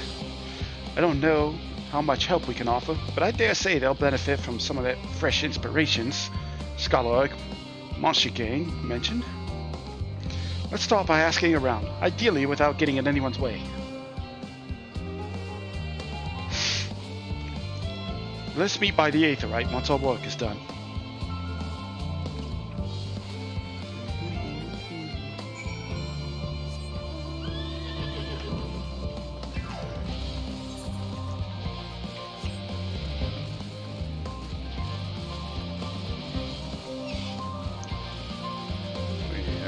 Quest to get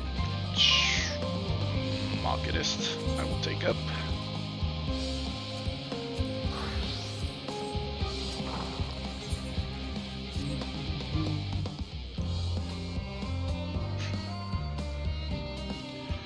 Yeah, sure. What you got, buddy?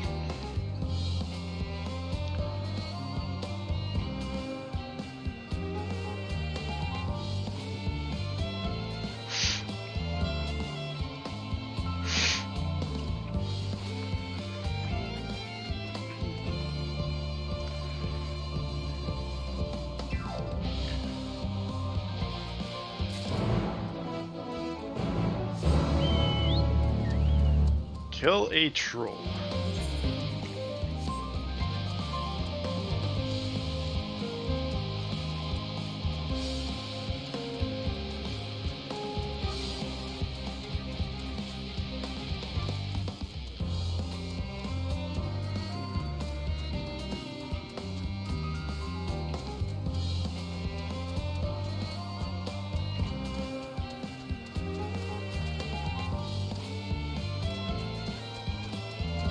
No, we're not killing a troll. We're defending a troll.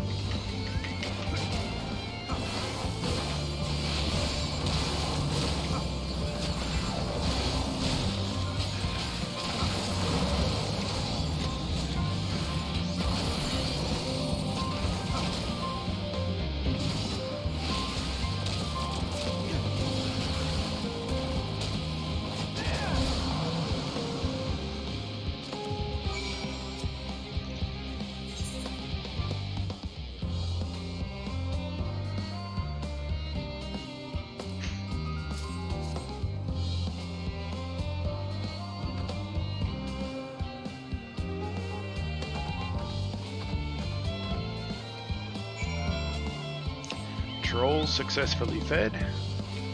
Quest successfully complete. Aether current get.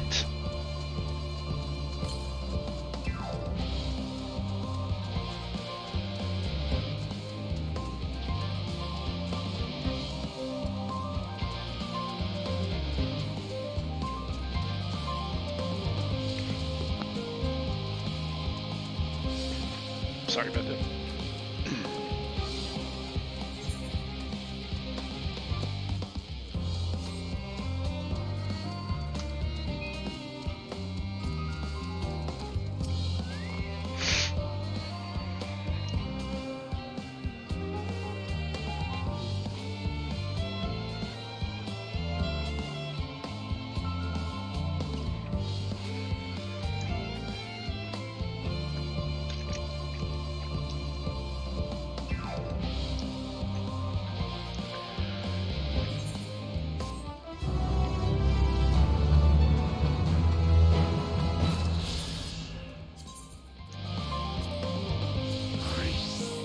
separate the currents. We got 3 more as quests down here, and then 3 more currents on the ground. And then whatever this zone is, all I've been said is it will blow my mind and it will bring me to tears. So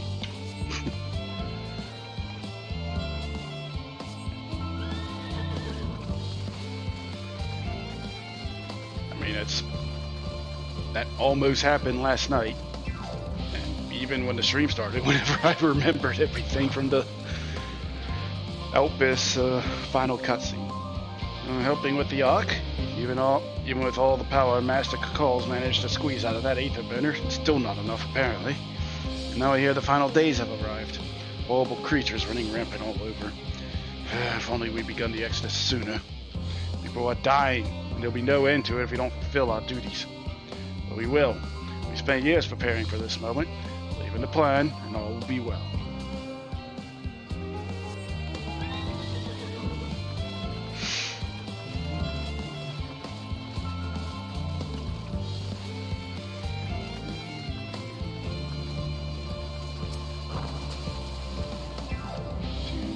Three.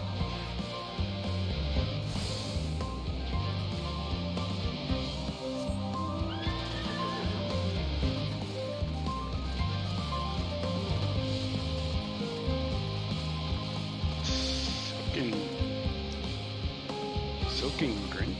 What the hell? That's a name. Oh, hello. Are you one of the new helpers? Working on the ether burner? Oh dear. Here things have come to a standstill on that front. Even so, I'd choose that over my current duties. Checking and loading samples day in, day out. It's tiring, thankless work. But still, no one will be cross if I misplace a few legumes or what have you.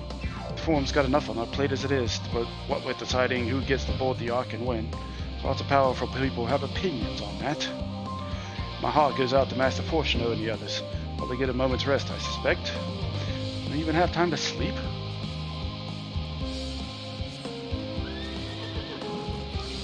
That was person number 3.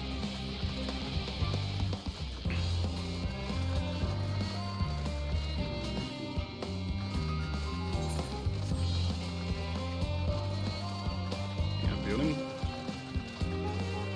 Nah, on the very edge.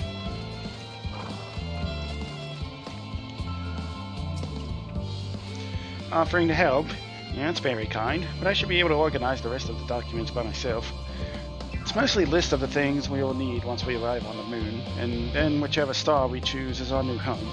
My duties largely concern the maintenance of living conditions, so I'll be a lot busier after we depart. I hear that our lunar collaborators have come down to assist in our efforts. Look forward to finally meeting them in person, after having communicated with them in such a limited capacity thus far. To be perfectly honest, I'm not even the slightest idea what they look like. I do hope they're not an enormous looming giants. I had much rather something small and fluffy, like that beheaded rabbit that just ran by.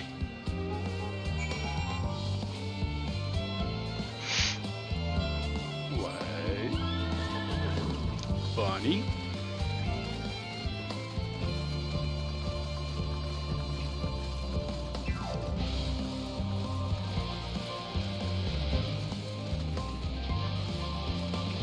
No.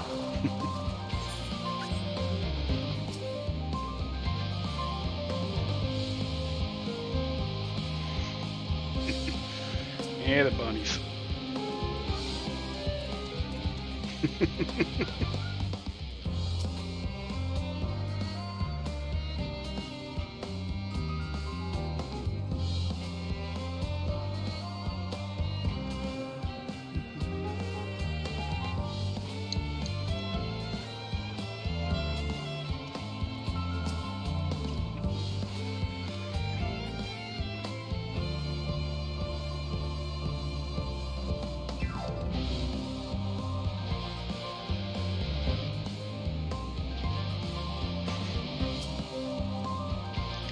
Fancy meeting you here, Linkus. My friends in the forum brought us to sea their teeny tiny toy boat. which was quite impressive considering they didn't use any creation magics. What we're really interested in is Aetheris itself, though we now find ourselves in sort of a funny underground miniaturized version of it.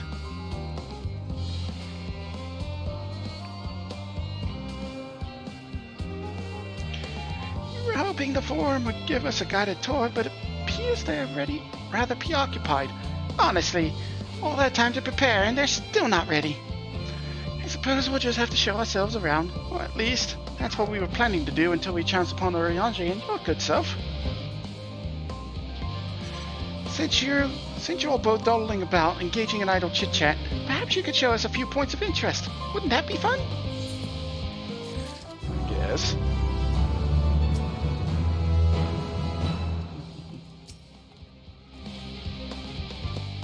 They just say the same stuff. Try as he might, Oriange can offer him something. Toll of Labyrinthos. An unexpected yet prudent suggestion. Given the similarities betwixt this artificial environment and Bestway's burrow, it would be in our best interest to have the Loporrids acquaint themselves with those conditions deemed optimal by their Charlian collaborators. I fear, however, a continued reliance upon my limited knowledge would risk narrowing rather than broadening their perspectives. Mayhap thou art better suited to lead this venture. Oh, what a marvelous idea! May we begin with that great big what's-it over yonder? Ah, yes, the what's-it. I shall leave its explanation to Linkus. You set me up for failure, Oriange.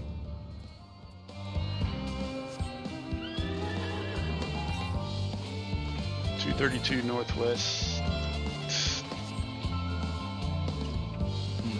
Yeah, what the hell, let's get it. If I can get it.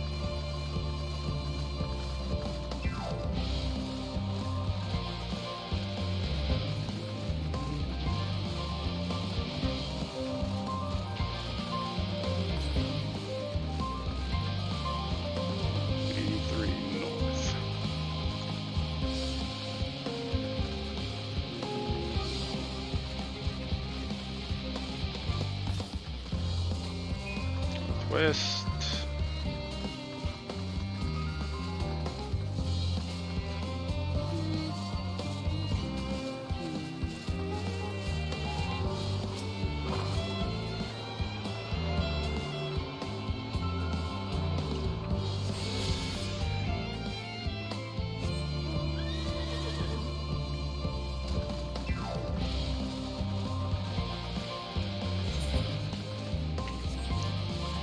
Two more currents.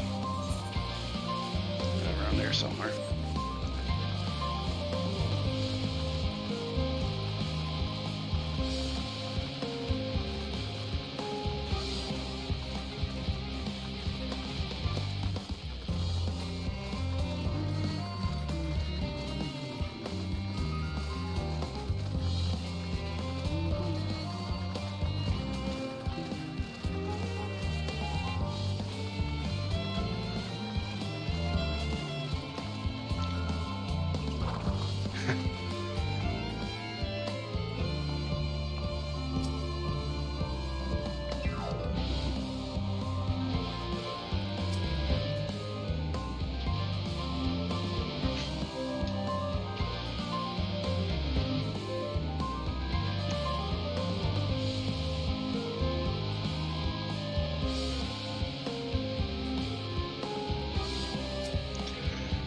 Pudding Whale, I saw him in...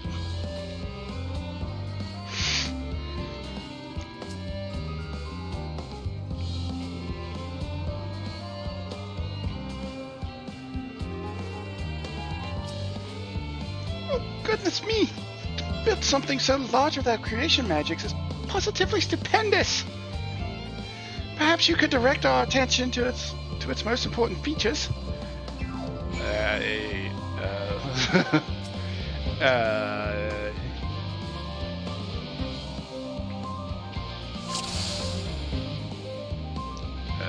it's got a giant wheel.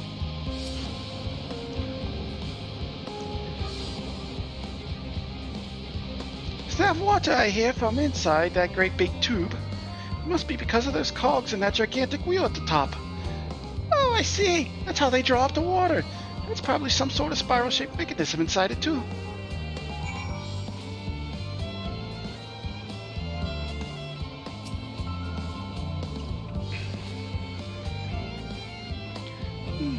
It's a little hard to see from here. There's that golden pipe connected to the top of those tanks. And I can see through that window another pipe at the bottom. Ah! This must be for purifying water drawn up from below. Observe the mushroom-like thing.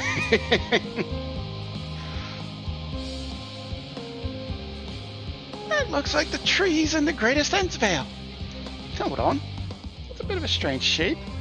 It's thin at the bottom, but big and round at the top. Quite tall for something so unbalanced, too. Now it makes sense. That's where they store the water.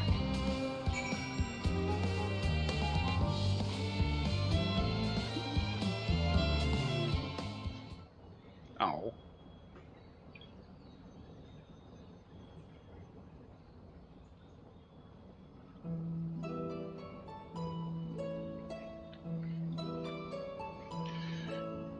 Well, if I was to hazard a guess, water drawn from the underground, presumably with some other mechanism, is purified here and stored in that tower before it's being distributed elsewhere. I'm right, aren't I? I knew it! Designed brilliant in its simplicity. I dare say it would take only a moment to install, even in the harshest of environments, for us Loporits, that is.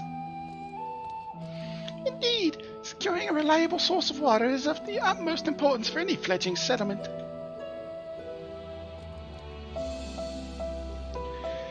We have read, however, that peoples of Aetheris sometimes make their homes in arid deserts and such. How are they able to survive?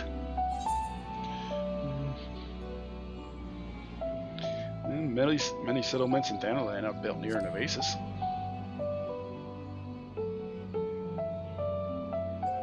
So wherever you choose to live, you're never far from water. Oh dear, we won't be able to procure the necessary amount. We'll provide enough water to keep them from drying out completely, but it would appear they rely on it far more than we anticipated. A few adjustments may be in order once we've calculated the average rate of consumption per individual. It may also be worth learning more about how exactly they obtain their water in the first place. Master Alphino spoke of the machinery responsible for that feat during our journey through Logisticon Alpha, did he not? Mayhap the Loporits will share his appreciation for the engineering marvel. Oh yes, that sounds absolutely splendid! We must journey beyond the sanctuary of Charlie and Hamlet. I shall lead the way. You mean we'll have to brave the untamed wilderness? A valid concern indeed. Could not help but notice the many dangerous-looking creatures with big, nasty teeth lurking beyond the safe confines of this settlement. Were we not escorted here by burly custodians, I dread to think what would have become of us. Regrettably, too many a hungry predator with the aforementioned big, nasty teeth. Loporits may appear to be a potential and rather appetizing source of sustenance. Might I impose upon thee to assist in securing safe passage to Logisticon Alpha? For my part, I shall act as an escort to Living Way and Cooking Way. I entrust Singing Way and Growing Way to thy care. Okay. A more valiant protector they could not wish for. Godspeed.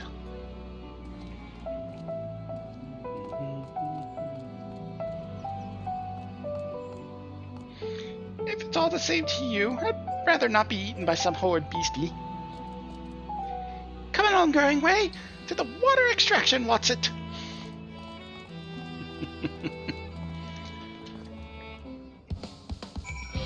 There's the music back.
doing at the shield bash?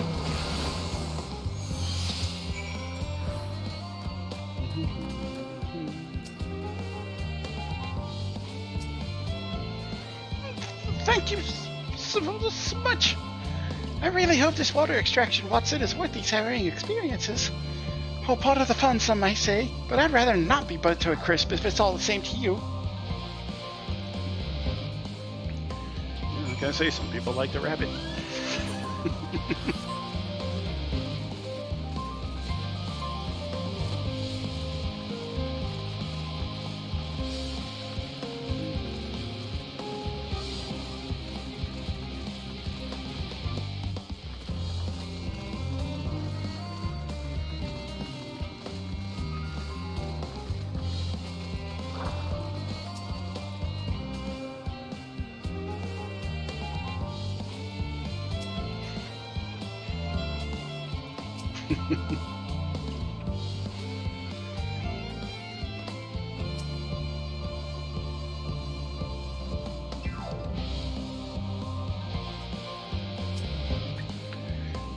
Friends, I bid you welcome to Logisticon Alpha. Our destination doth lie at the lift's top.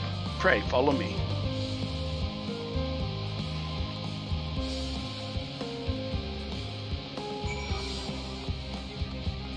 Oh, excuse me.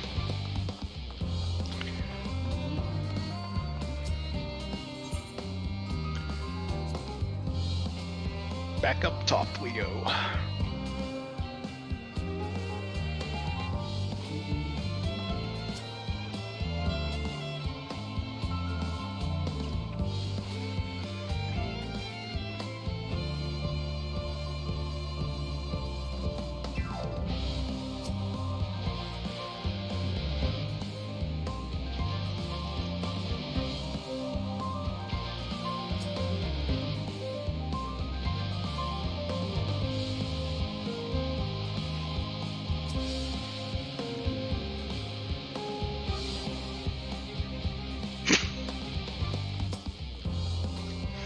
Marvelous, simply marvelous.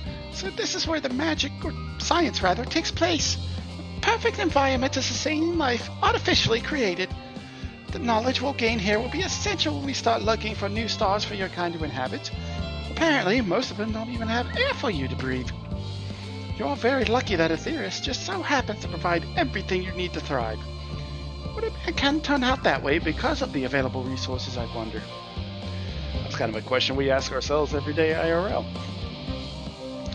Either way, it's nothing short of miraculous, and I cannot wait to see more of it. Get some pants.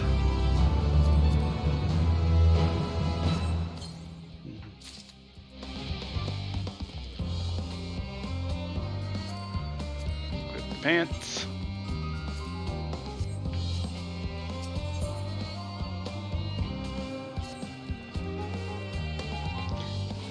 It is all very wonderful, I'm sure, but I was rather hoping to learn more about your nourishment provision facilities. In other words, where's the food? I believe both the knowledge and consumables you seek may be found at... Oh, that's a Rinanji, sorry. I believe both the knowledge and consumables you seek may be found at Mariel Agronomics.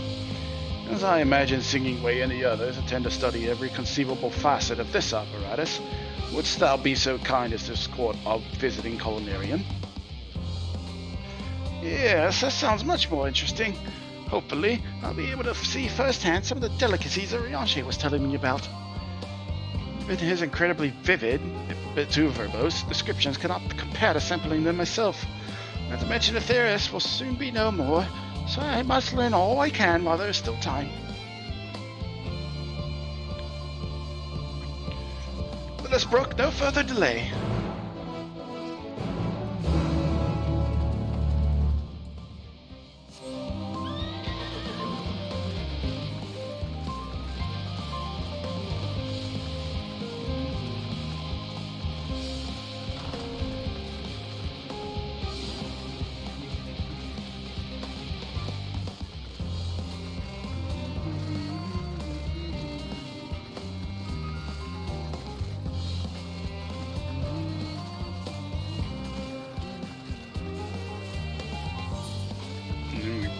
Top, okay.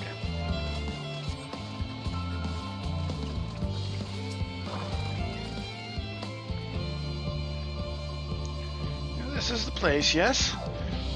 Heady aroma was enough to guide me here. I spotted several of the fruit and vegetables featured in our compendium. Compendium. I'd dearly love to try some, but I read that those who help themselves to a farmer's crops without permission are often caught and put to pies. Perhaps you could ask whoever's in charge if they would be willing to part with a few samples. I got a bunny.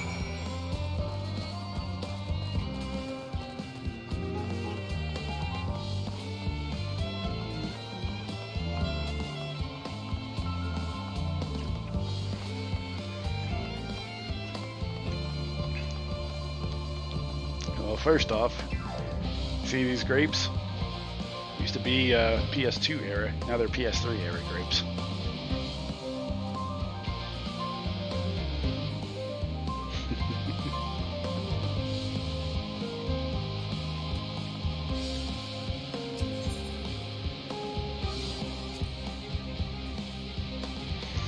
I suppose if they did put me in a pie, I could just eat my way out. Wait, they get quite hot inside, don't they? Second thought, let's stick to the plan for now.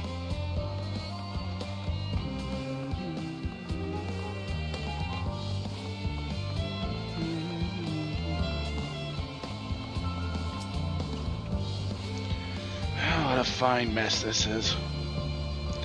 Excuse me, sir. I got a bunny. Wants to see some food. Ah, 'tis you. One who climbed down the mine shaft. I'd show you around if I could, but I'm rushed off my feet preparing for the exodus. And I'm not the only one. We've all got to find ways to do what we do. We've all got to find ways to do what we do down here, up there, first on the moon, and on whichever star the form decides will be our new home. It's all so sudden, so unreal. Don't you want to go to the moon? It's better than waiting for the final days to claim us. And no matter how carefully it's all planned, we will never be able to take every variety of flora and fauna with us. Even the ones we can take may not survive in their new environment. So many species doomed to extinction. Sorry, that's not what you came to talk about, is it? Nothing quite so dire, I assure you. We merely wish to sample a little of your produce, if we may. By all means, help yourself. Much appreciated, my good fellow. So, where to begin?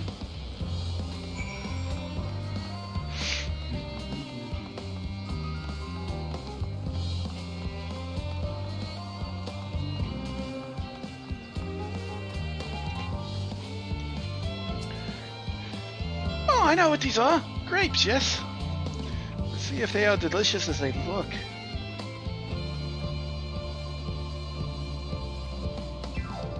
So sweet, so sour. It tastes as much like a ripe philosopher's carrot, and yet the texture is entirely different. The contrast between the outer skin and the fruit within is most peculiar, and far from unpleasant. Yes, I think I'll try another.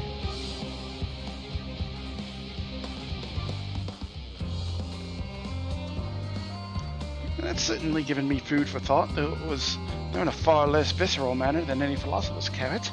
Tell me, what is your opinion on grapes? Meh. Meh?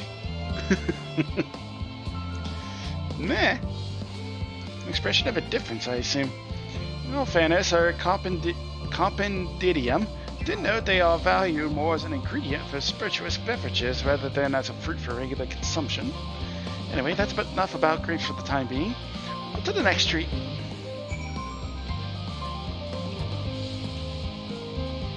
Are these oranges? Yeah. Orange by name, orange by nature. What came first, the fruit or the color? Who cares? Let's eat!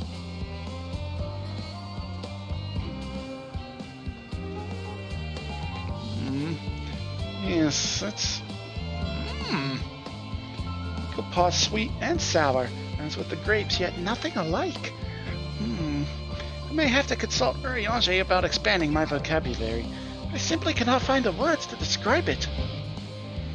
Perhaps what I'm looking for is bitter. This is all very complicated, you know. So many flavors, so many choices.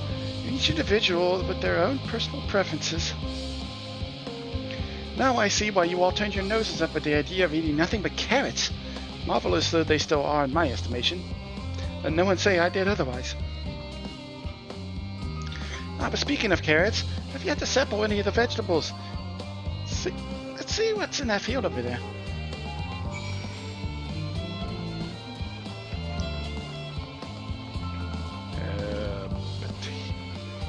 Oh, carrot.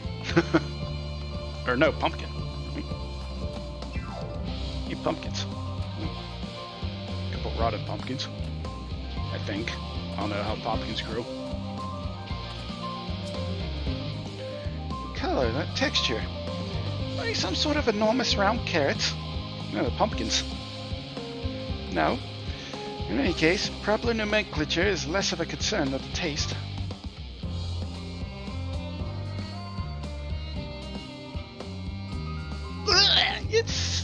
It's so hard and flavorless.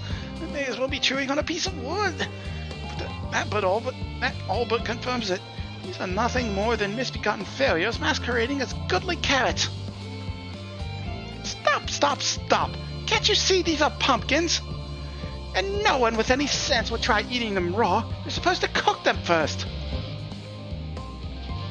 Did you not find it an awful bother? Far from it. Cooking is a joy unto itself. And what's more, it broadens the range of ingredients that we may safely eat. But above all else, cooking allows us to draw out the full potential of our produce. Pumpkin stew has been one of my favorite dishes for as long as I can remember. And perhaps even these hard blocks of plant matter can become as delicious as the orange I sampled. I wonder, though, if there's anything even more delicious. How about that yellow fruit over yonder? A banana? Not a lemon. That is absolutely a lemon. What a wondrous fragrance! With luck, it'll have the flavor to match. Oh boy. Because I have no idea how these are eaten. I just bite into it. Oh boy. If that's biting. It's a lemon. A lemon? It's supposed to taste like this. How can something so similar to an orange be so revolting? Maybe some time before my palate recovers from this ordeal. As such, I had best call an end to this round of sampling. Let's say our farewells and return to the others.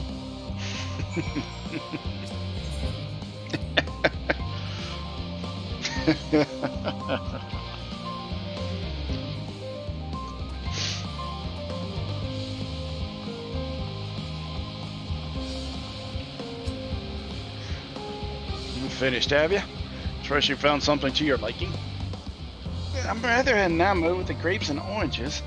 Less so the pumpkin, though I learned the hard way they're not to be eaten raw. And there was the lemon. The deceiver. It still feels so violated. First time, was it?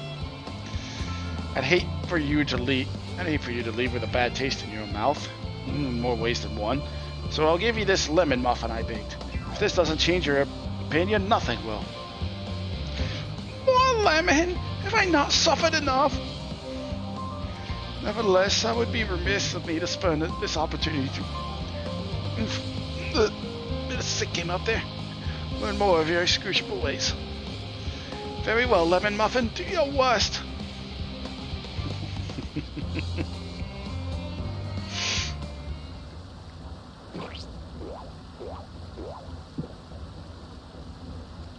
This is delicious!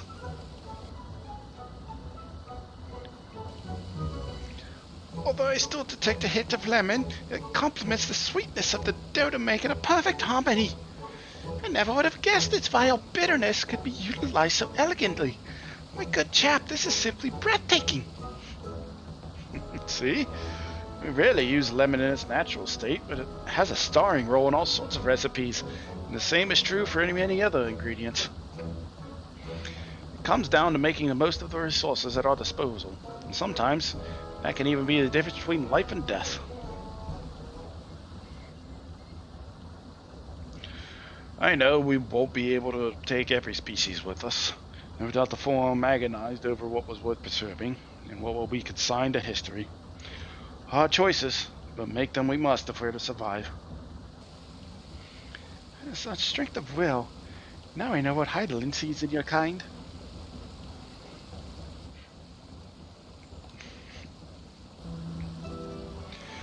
Mankind, the Loporits, we were both born from the accumulated knowledge of the ancients. They learned all there is to learn about the nature of sentient life and the fates of the stars themselves.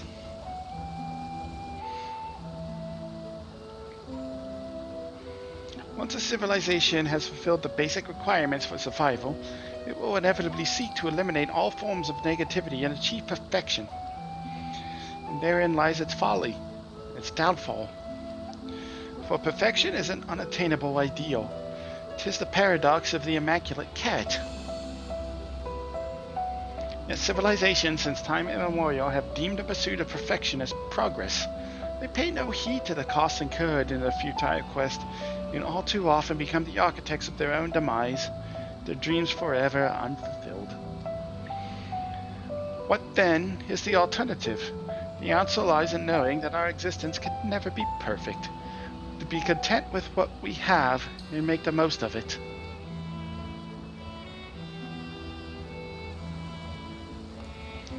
Life gives you lemons, make lemon muffins.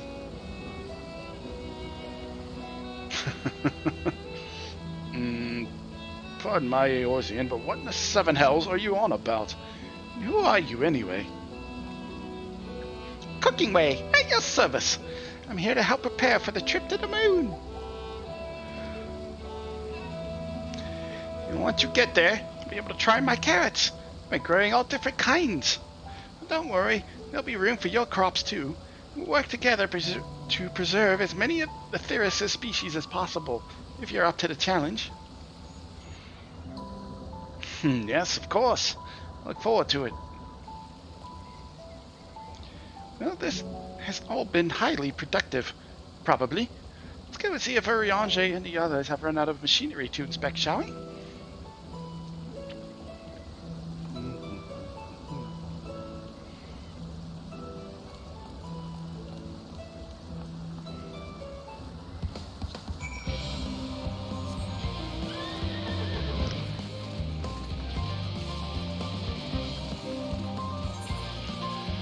Back down we go.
That was most enlightening, especially the part with the lemon muffin. Actually, I was wondering, do you know of any other places famed for their cuisine? You know, the Far East has oodles of noodles. Oh, what did I had time to visit? The more I learn of Aetheris, the more I wish we could spare it from the final days.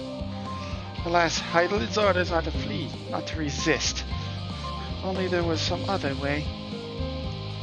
We're kind of on that path.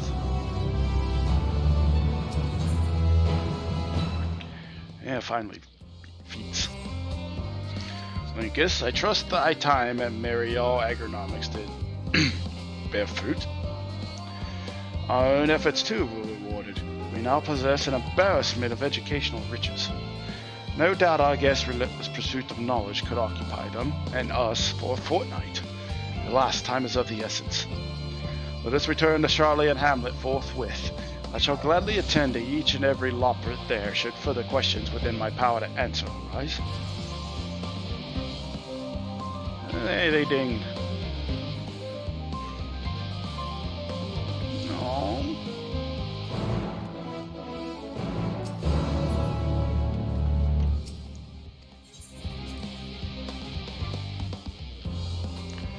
Still on 88 quests. Still on 88 quests.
Carrot muffin's even a thing.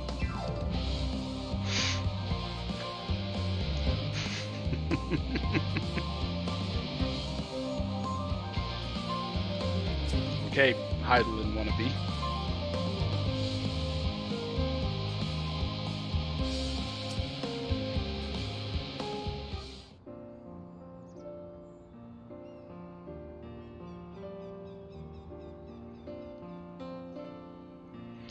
Oh. What's wrong, buddy? Yes, Linkus, that was indeed me verbalizing a sigh to express my emotional state. You want to know why? Because I saw the reconstructed environment data for Aetheris at Logisticon Alpha, that's why. Forest so lovely and so leafy. Are all of your forests like that?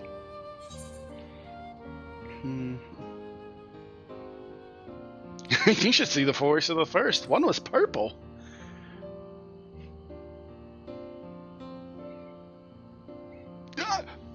Gasp! Gasp, I say! The start so wonderful. It comes as no surprise that you're reluctant to leave it behind. I was a fool to think otherwise, to assume that the moon was something worth being proud of. How ridiculous we must seem to you, trying so hard yet achieving so little.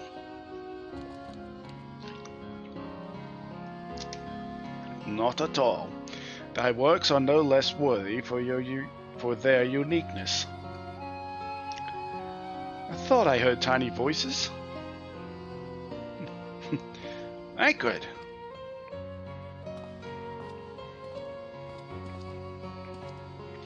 How didst thou fare? Oh, I was able to glean a fair bit from the researchers while helping them move their cargo. Preparations have proceeded without interruption here, despite news of the coming end. We have the forum's leadership to thank for that. That doesn't mean people aren't worried, though. Quite the opposite.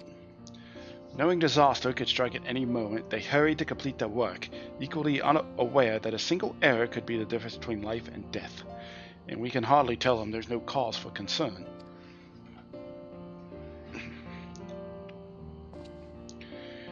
Perhaps not. Though aided by our goodly growing way, we may yet find other ways to lighten their burden.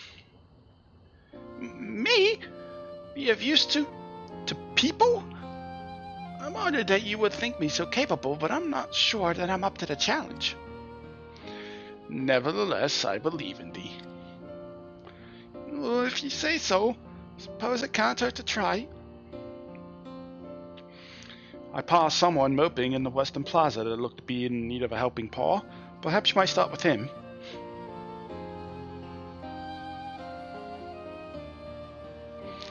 Tis as good a place as any. Come.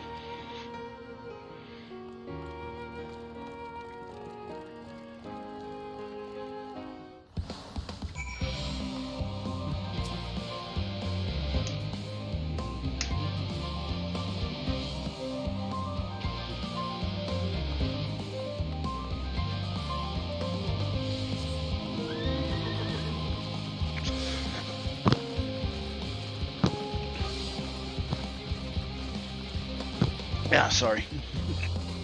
Yeah. I got a hair a speck of dust or something. Got stuck in my throat. Yeah. Can I just jump up here? No.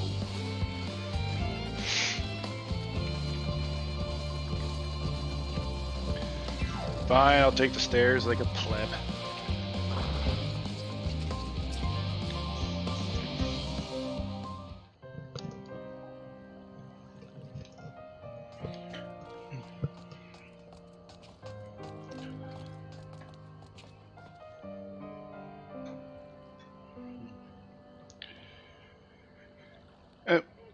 Can I help you? You look pretty down. Just here to be of assistance. And it's you who would help me. Is my anxiety truly so obvious?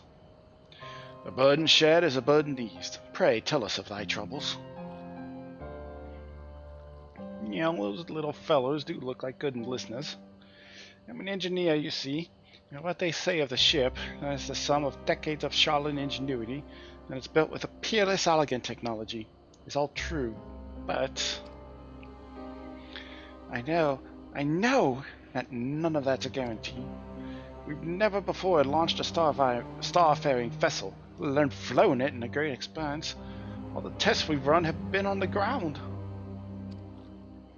Only operational personnel and cargo will be aboard for the first voyage, but even so, if it fails us, then what do we do? What can we do? And if it doesn't, it could fall apart on the next flight or the one after that. We've done everything we can to prevent that from happening, but it hardly matters. We thought the ether burner's design was flawless too. And look how that turned out. Thou art familiar with these most daunting technologies, as dost thou hold the power to allay his fears. Oh, I'm not sure about that, but maybe you could tell me if there are any aspects of the ship's design that you're especially worried about. Our ability to walk about and perform our tasks, for one. I've devised a means by which to employ gravity as spatio-temporal spell to regulate the environment. But what if it's not strong enough? What if everyone floats away and begins crashing into things as soon as we left the star? Aha! Gravitation! Maybe I can be of help after all. Up there, it's not so different from down here, you see? Same rules apply, and if you consider them as part of one great big cosmos rather than separate places...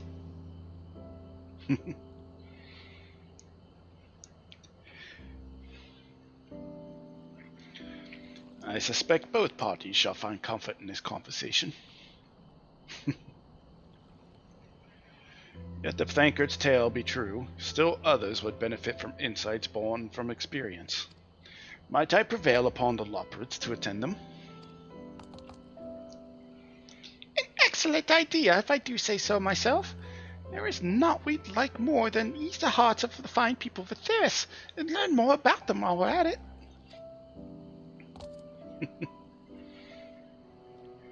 Full glad am I to hear it. Gather thy companions and bring them hither.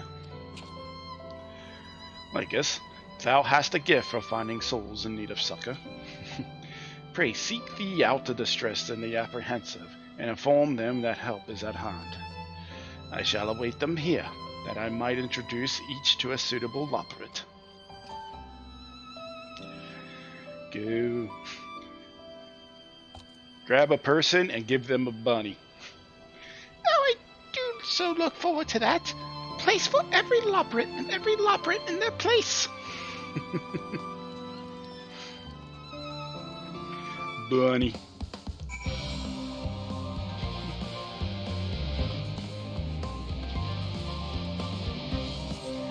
Emotional support bunny.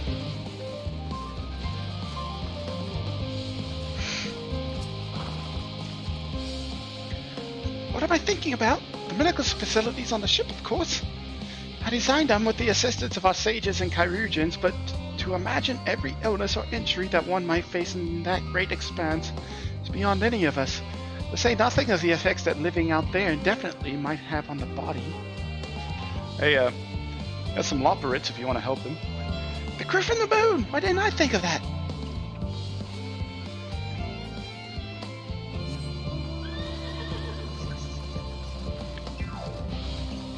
Eight people? Is anything bothering me? Well, I've been loading cargo for bells now, so my back feels like a voice since played this as a piano. My feet and knees as drums and cymbals, too.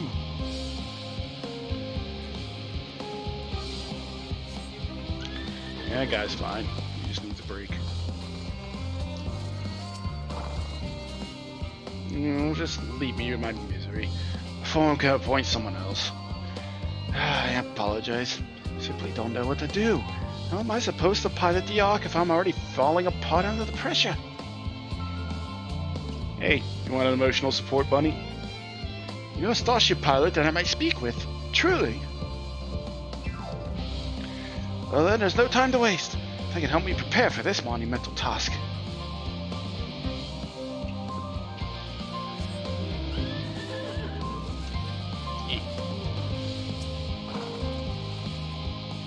Have you heard anything of what's on the moon? I have no doubt that we can make it up there, but the searching for a new star part of the plan sounds awfully vague to me. I asked the forum, but they will only tell us that our collaborators have everything under control. Forgive me, but I don't feel particularly safe wandering through the sea on stars on gods know what made by gods know who. Well, if you want to meet them, head over to the plaza.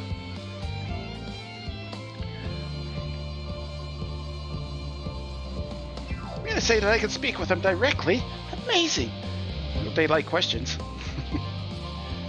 Well, you'll be in your element.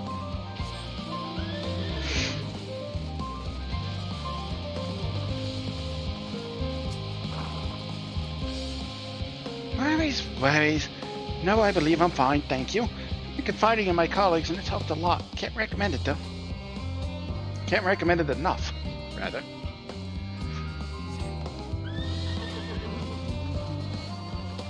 There's no one out here, is there? Just in here, might as well look.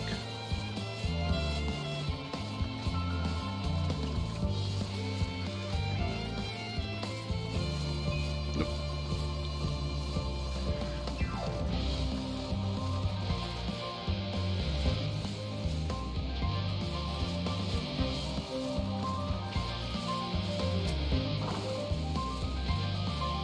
How might I help you?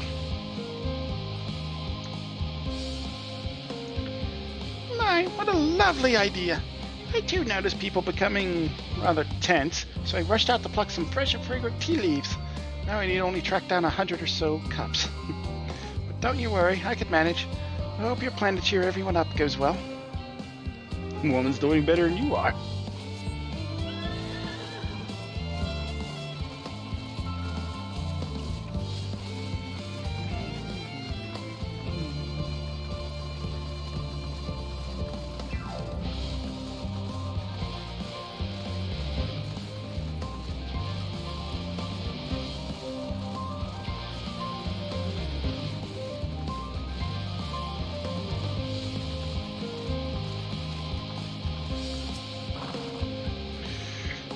blasted assistants.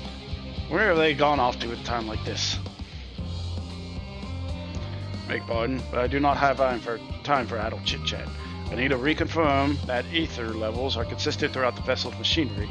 It seems I shall have to do so single-handedly. I swear when I find those assistants of mine. Hey, we got bunnies. They can help you out. Operates are willing to help. Why did you say so?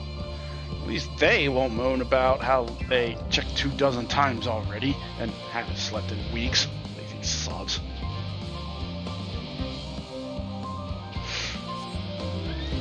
Damn, dude. Give you guys a break.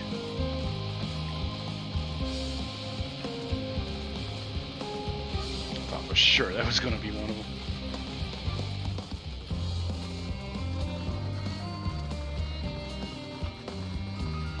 It just shuts off.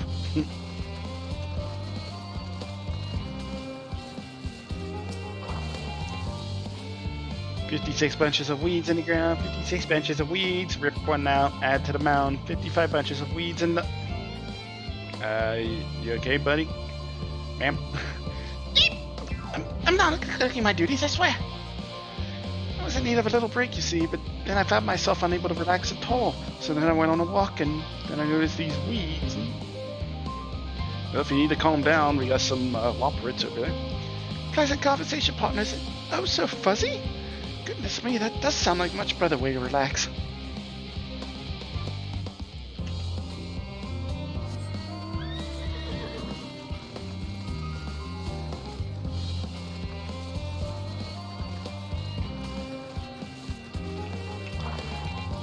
Ma'am?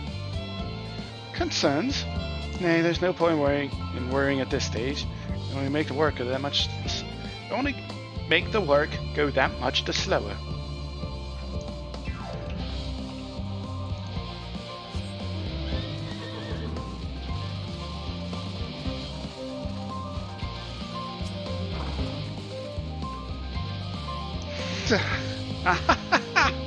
The end of the world is nigh, yet the work goes no faster.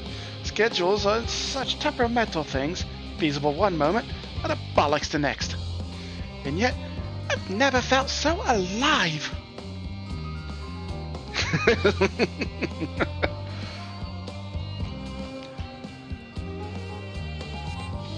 That one is beyond help. Only sleep can save her now.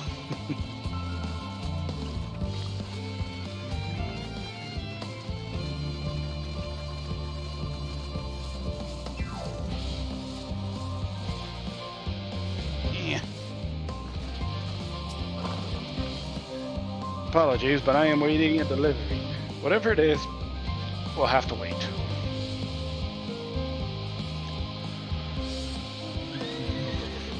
I'm going to take a check since the circle extends out here.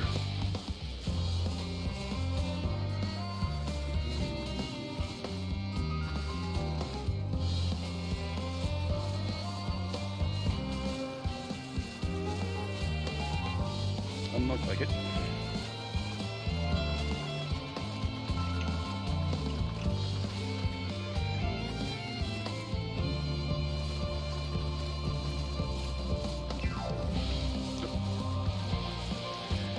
This dude looks like he needs to calm down.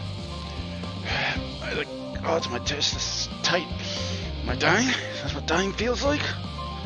Need to calm down, buddy? Oh, do pardon me. Didn't see you there. There's no cause for concern, I assure you. No cause for concern.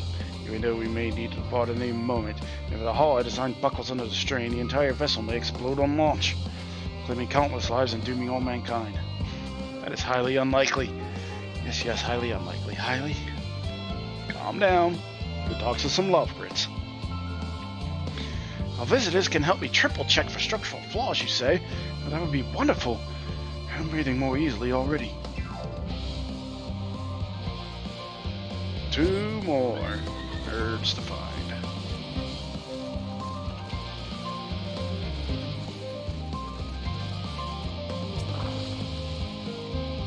You! Yes, you idiot! Have you seen an envelope lying about? This imbecile refuses to give me the alchemic I ordered without that bloody slip of parchment. I think there was a dude by the gate.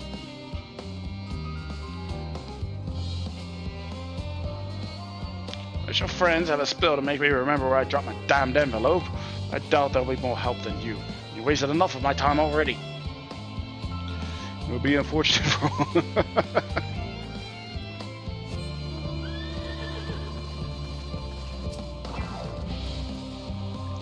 Excuse me, miss.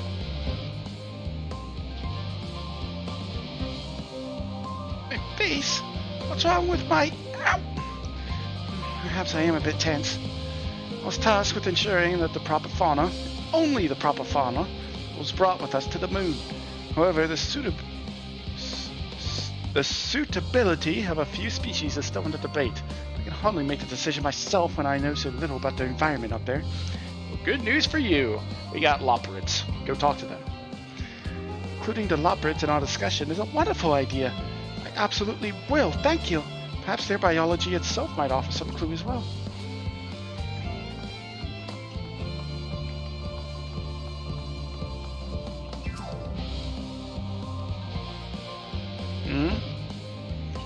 You need help with anything? Consult our collaborators. I suppose I would be more effective than sitting down here brooding. I'm attempting to calculate how much cargo we can consolidate into fewer trips, should the ether burner make our original estimates unfeasible. There are simply too many variables. It feels as if my brow will turn inside out. Perhaps our lunar associates will have more insight into how much weight constitutes too much weight for our purposes. Thank you for letting me know.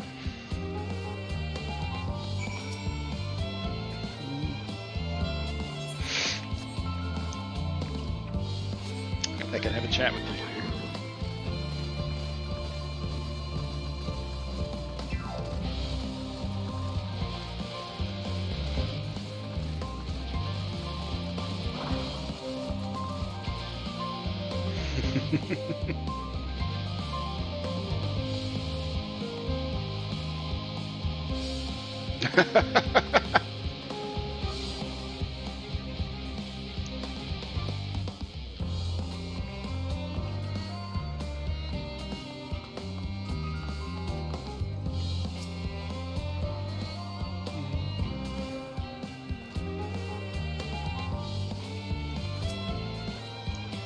Behold, Linkus, through thine efforts, word hath spread throughout Labyrinthos.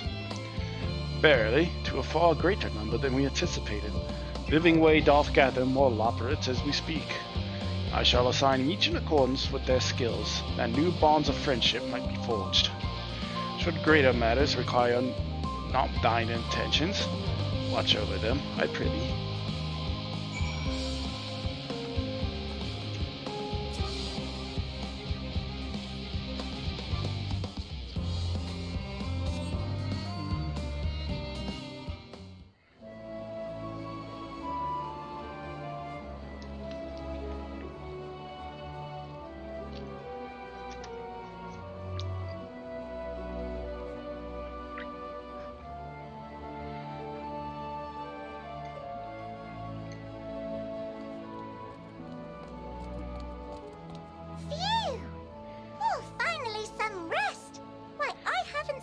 So much in, well, in forever.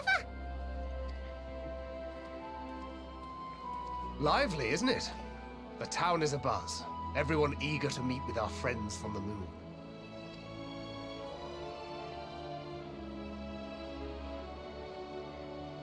Twould behoove you to consult with Sleeping Way. As our moon's pilot, his advice should be most pertinent. That's the pilot. I'm impressed. Truth be told, I struggle to tell one from another. No offense intended, of course. None taken.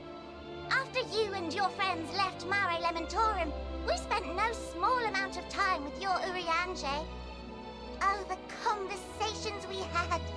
He told us all about Atheris, answered our every question, no matter how trifling or trivial. Look! Every page filled to the margins with knowledge.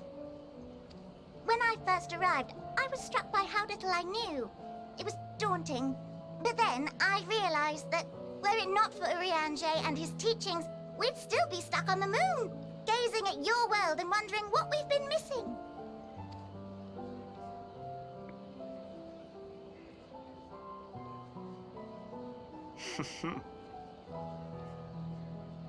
What would they think if they could see Urianger now? I dare say they'd be more than a bit surprised. And impressed, no doubt. Master Louisoix, Minfilia, Papalimo, and not to forget...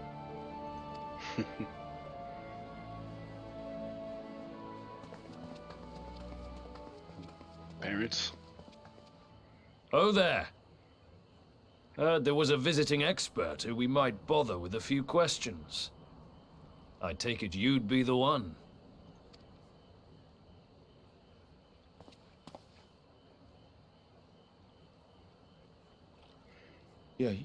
Yes, I am.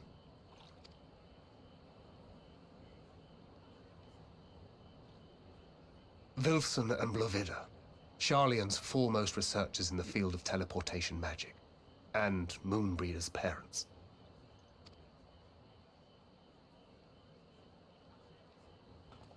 It hath been some time. 'Tis good to see you in good health. Likewise, old friend. Blovida and I were most honored to answer the call. Never expected this reunion, though, did we, dear?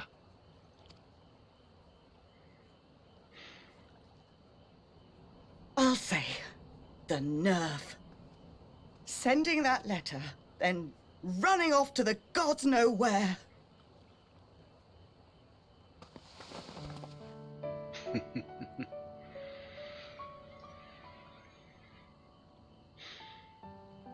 Do you have any idea how worried we were? I'm sorry. 'Twas remiss of me not to deliver the news in person. No, more than that. 'Twas I who... Our daughter was disillusioned after Master Louisoix left her behind. The day the Scions called upon her was the happiest I'd seen her in years. She made her every choice of her own free will. No one could have ever forced her to do otherwise. Don't blame yourself for her death. Celebrate her life. You know that's what she'd want. If there is one thing we resent you for, it was that we could not be there to mourn her with you. Reading the words you penned in that shaky hand, we must have cried as much for you as we did for her.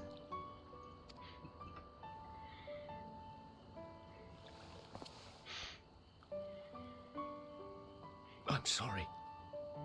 I truly, truly am. I knew not what to say. Knew not how to express my feelings. The poems and platitudes of wiser men, musings on sadness and loss, studied and memorized, and meaningless in the moment. Silly boy. We are all powerless before such grief. Even now, try as I might, the words escape me.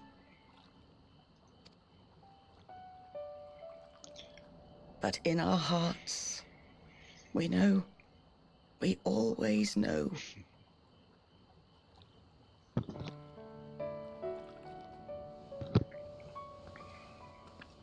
Well, this caught me off guard a bit. I remember when you were young, how the lads teased you for choosing the company of books over others. Our moon didn't take kindly to that. Be nice to Urianger, she'd shout, and give them a walloping. No matter how many times we scolded her.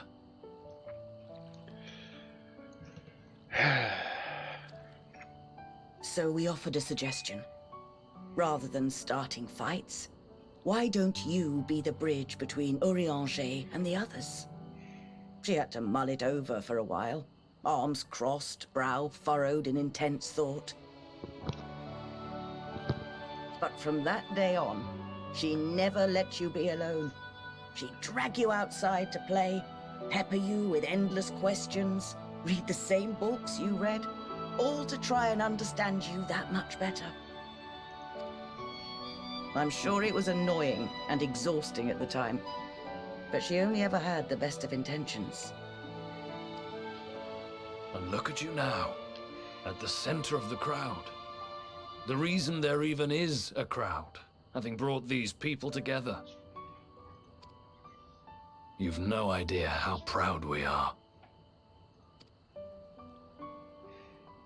To see the boy, our daughter, trusted and believed in more than anyone, grow into the man she always knew he could be.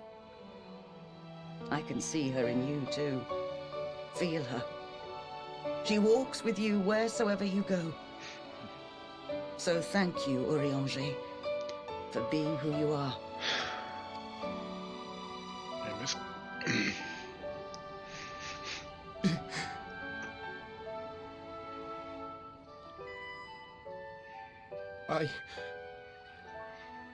I think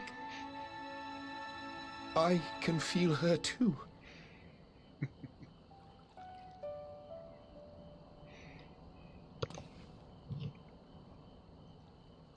The truth of her life.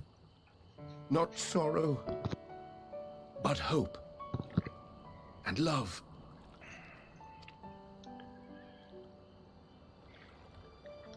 Damn it, ninjas chopping up onions in my room.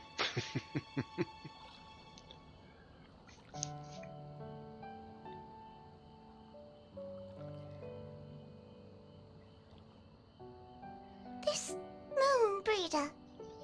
She was important to him, wasn't she? You could say that. You could ask the man himself. Oh, no. But watching this exchange reminds me how much I've yet to learn about your world. And its people. You can live here your entire life and hardly learn a thing. And that's why it's too soon for this to end.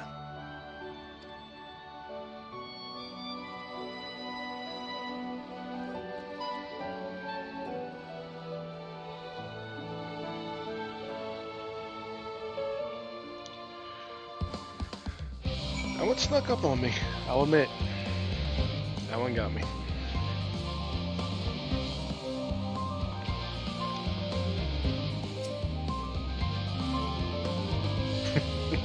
This damn rabbit just...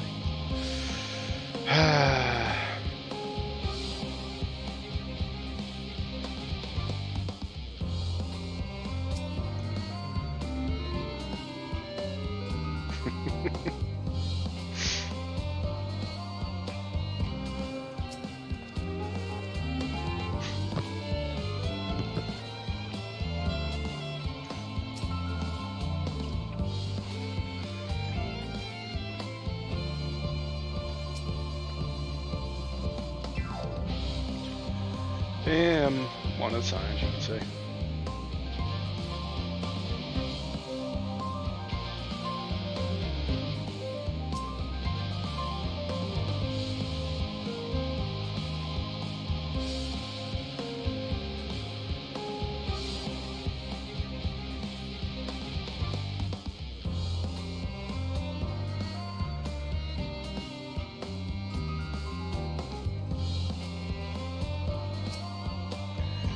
Oh, Linkus, be assured that I am fine.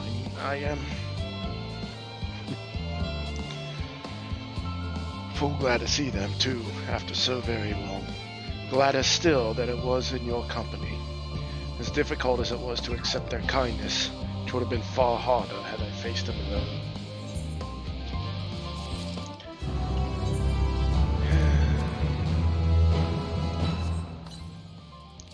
Here's some damn boots. Making me get sniffly over here.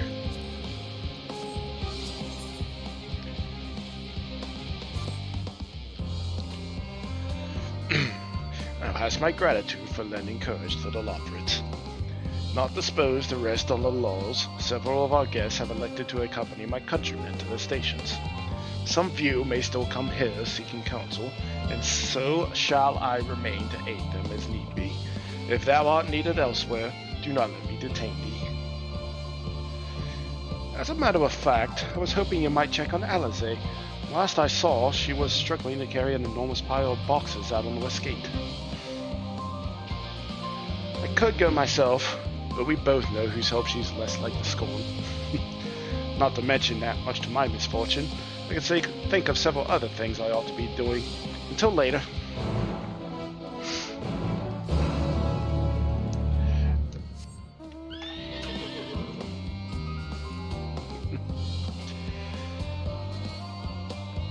That was the first time dropping tears on stream. Oh, but I'm pretty sure there'll be more. 1 second.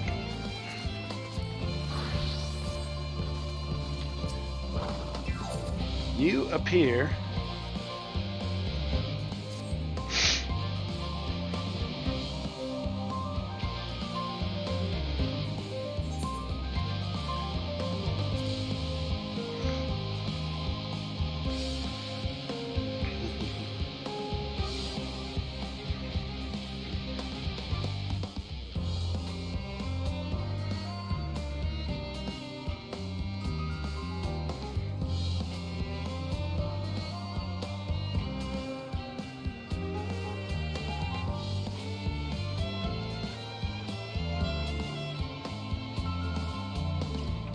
Ew.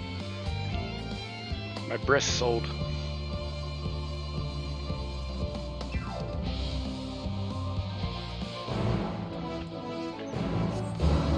Go find a kid for an ether current. We can do that. There's another one up there too.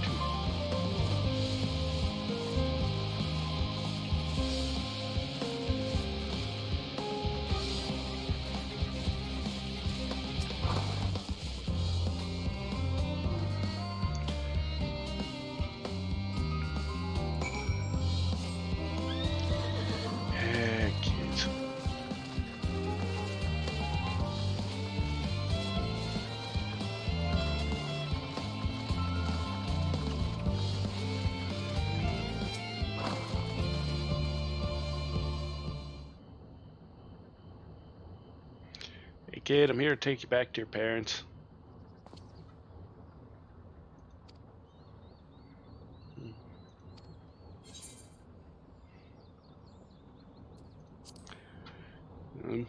Instead of being snobby about it, just tell me about it.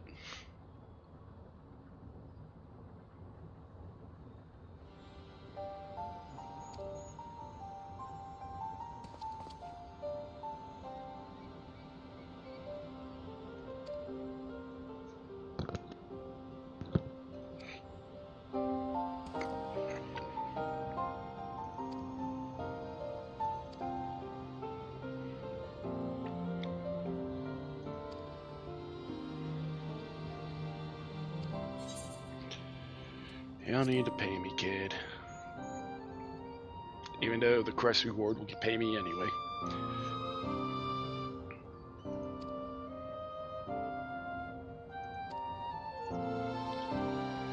Oh, okay, when you put it that way.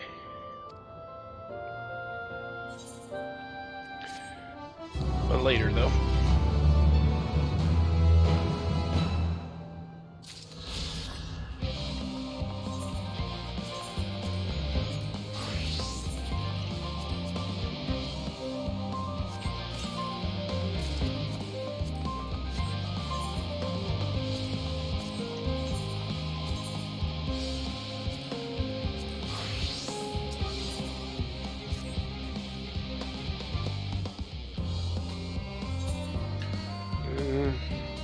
Here's the farthest you have ventured.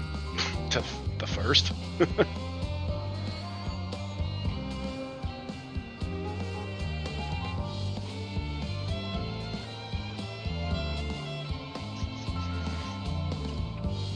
Technically, the furthest I traveled was eons in the past, where I went to Elpis. so that's a thing.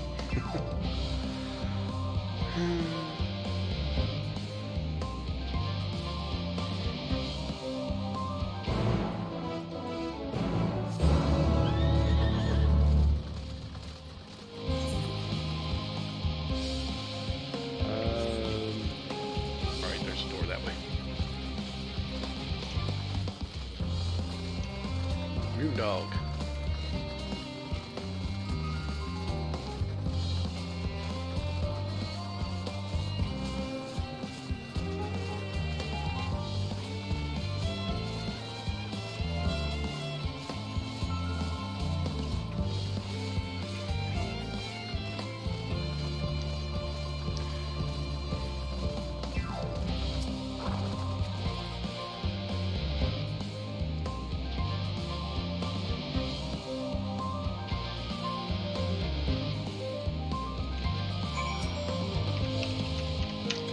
Pray to the thing.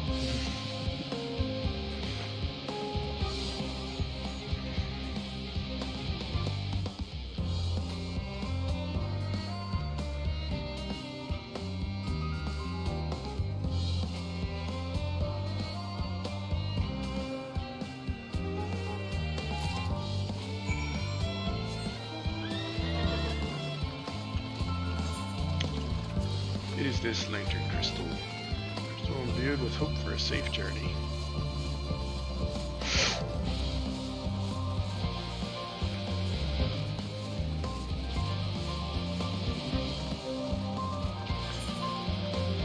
Any more quests pop up yet? No, don't see any.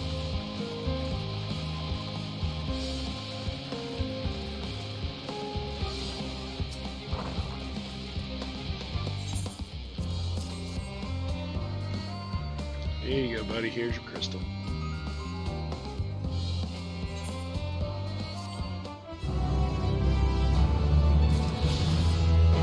Oh, hey.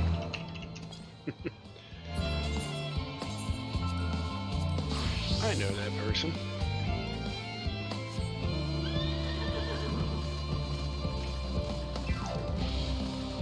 I didn't think I'd catch up to them. Figured they'd be done.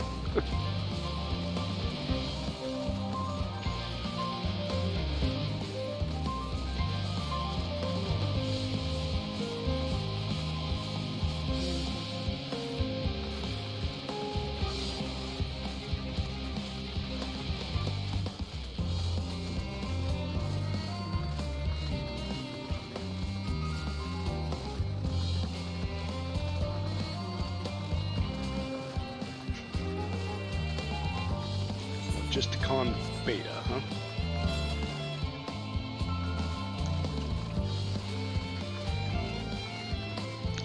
One sec, Alizé. Boom.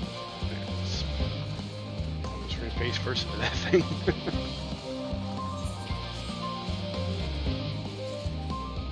Oh, there it is.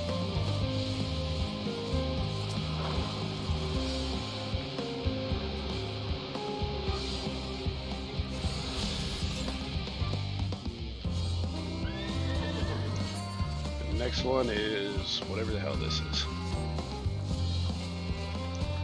Also like how they have a barrier up so that way dumbasses like me can't just jump down there. But something tells me that's going to be our dungeon for level 89. Something squealing. Lycus, what are you doing out here? Here to help you, you nerd. No, I don't mind if you help with the boxes, but it's far from the most exciting of tasks. Are you sure? Well, I appreciate the assistance. We need to get these to Aporia. Time is short, of course, but they're full of organic specimens and samples, so try not to be too rough with them. Alphino should be waiting for us when we arrive. I'll see you there. Grab the box. And run.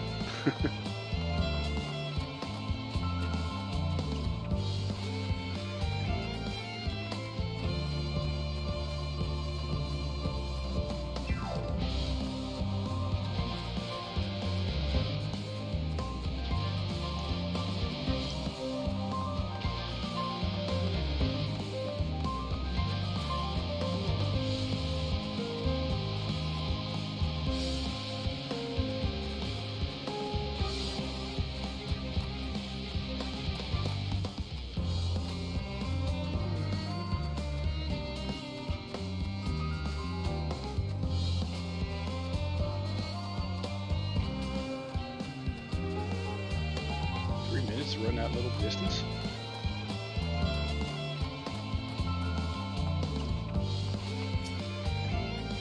Oh, you're helping with the crates. Wonderful. You can put that there with the others.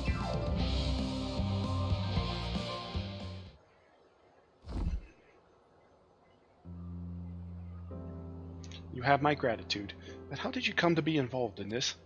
Well, Thancred pointed me in this direction, and I asked Alizé, and here we are. Ha! And I suppose I have Thancred to thank as well.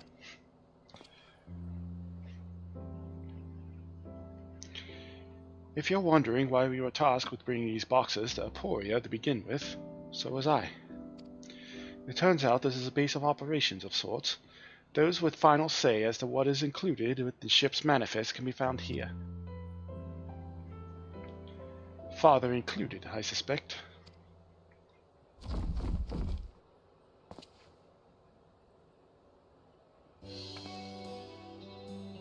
That should be everything. Did you carry 2 boxes? You carried all that at once? Are you trying to injure yourself? Oh hush, they're lighter than they look, and not everyone has your delicate arms. I suppose we should let someone know that we've finished.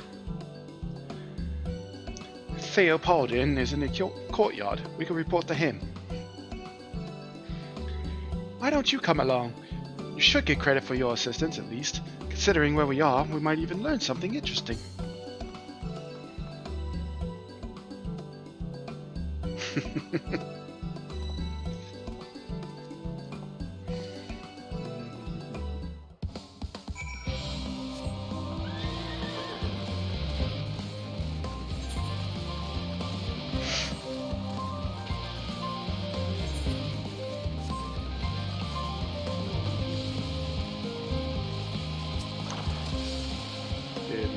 Right.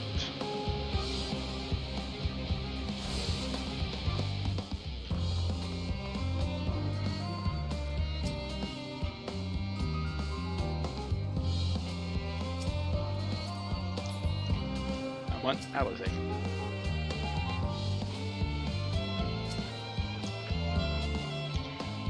Gods, it never ends, does it? What can I do for you?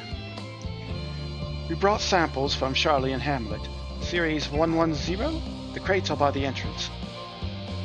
Ah, thank you. I had expected one of my colleagues, but we are dreadfully short-handed. Just a moment. You are Fortuno's children, are you not? Alphino and Alizé at your service. You're well acquainted with Father, I take it. Quite. I've been friends with your parents since our days at the studium. I remember when you were yay high, waddling hither and thither. Clearly, it's been some time since we met. It's good to see you again, wielding your father's nullis, no less. You knew our parents when they were young. What were they like? Pray, spare no detail. I should like nothing more than regale you. Alas, I am meant to be in charge here, and reams of paperwork want for submission. We can help with that, in exchange for the sort of stories our parents would never willingly divulge, of course. Very well then. There happen to be 3 sets of documents in need of delivery, so how about you each take 1?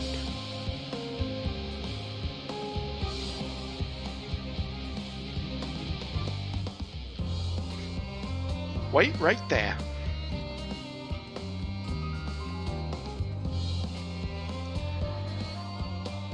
Where am I headed? You will find a forum representative waiting to collect these near the southernmost structure. I hope I haven't kept her waiting too long. Never mind Alphino and Alizé. I'm certain they'll be back soon enough.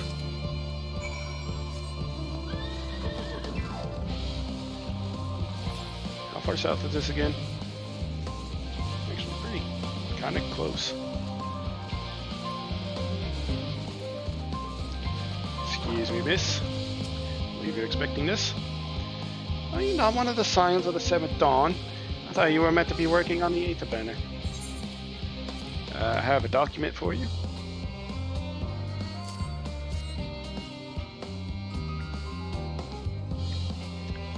Theopoldin's paperwork.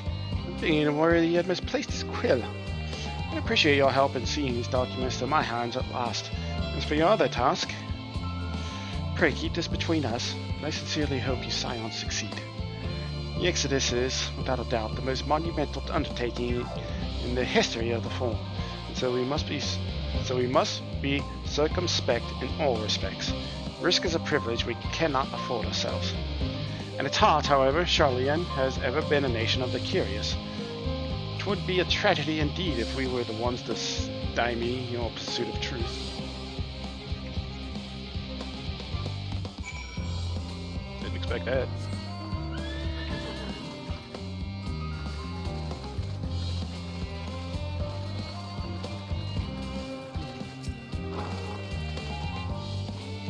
Quick and efficient. And they say you have a talent for this work. Yeah. Twins' papers only needed to be delivered to elsewhere in the facility, so they should be returning at any moment.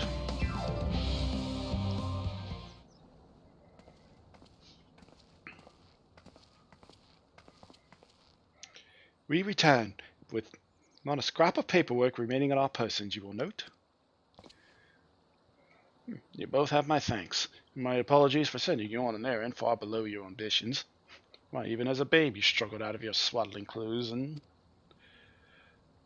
That is quite enough of that, thank you. It was compromising stories of our parents that we asked to hear, to reiterate.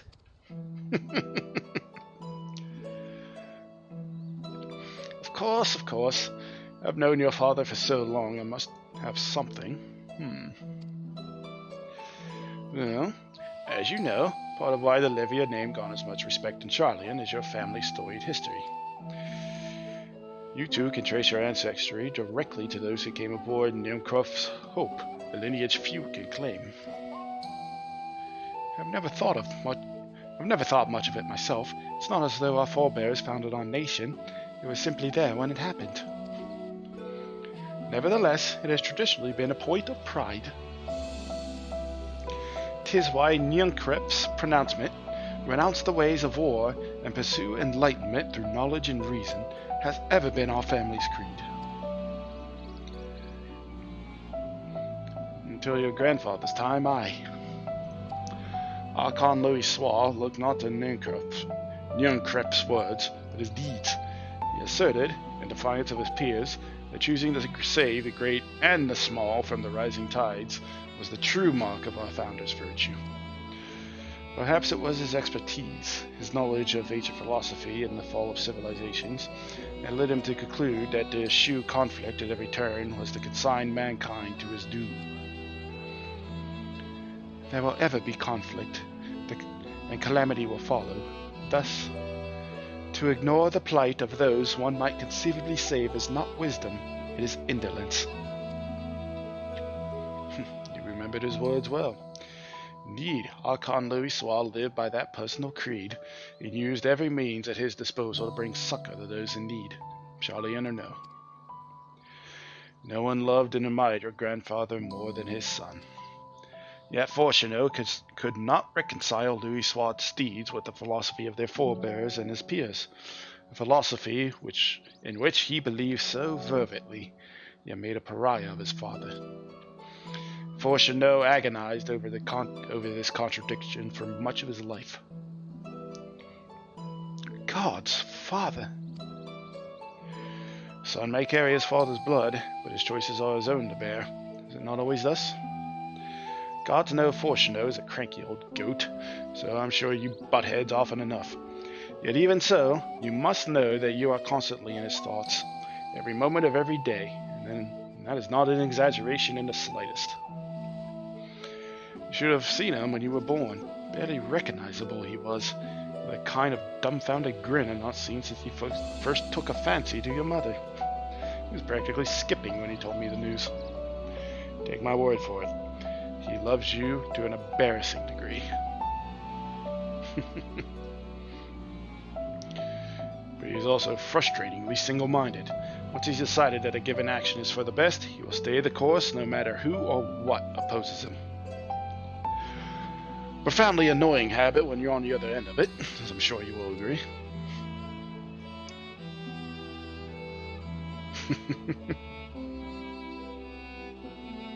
I'll say. Thank you for your insight. When next we meet our parents, I shall mention that we spoke. Try not to get me into too much trouble now. I need the form on my side. Speaking of which, I ought to be getting back to work. I have to make sure those specimens you brought make it to the proper places, or the cranky old goat will have my hide. We can speak again later.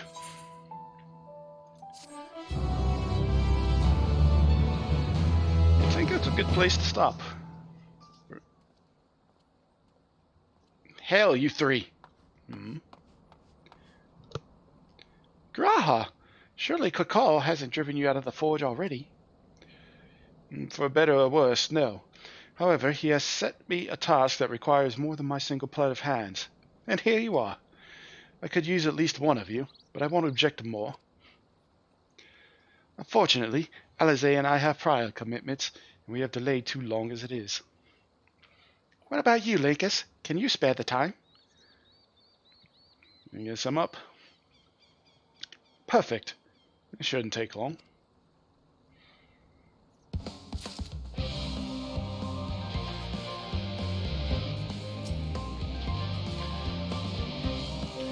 As I was saying, I think that's a good place to stop for the night.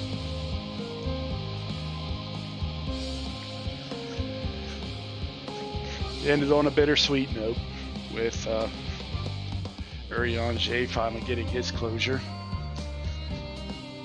And when we resume on Sunday, I don't know if I'll try to make a push to end it. I still got 2 levels of MSQ, so probably not. So I figure it'll probably be Sunday, and then Monday we'll probably finish this game. Yeah, well, I'm taking the next 2 days off, of course, because Christmas and that whole thing, so if you folks do go and see your family, friends, etc., please be careful out there. And as for me, I will see you folks on probably Sunday. Alright, who is up for rating? There we go.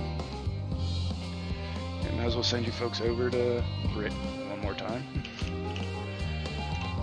Because why not? There you are. They are about to head into Garlemald for their first time. That is a perfect place to send you to. No spoilers, by the way. Alright, folks. Enjoy your holidays. If you go anywhere, stay safe. Always stay safe. Be careful out there. You have a good rest of your day, rest of your night, wherever you are in the world. Have a good Friday, Saturday. And I'll see you folks on Sunday. I imagine the goal will be to get to Zone 6 at the very least. Alright, folks. Take care. Have a good one. Happy holidays if you celebrate them. Or enjoy your free time off work if you don't. Take care.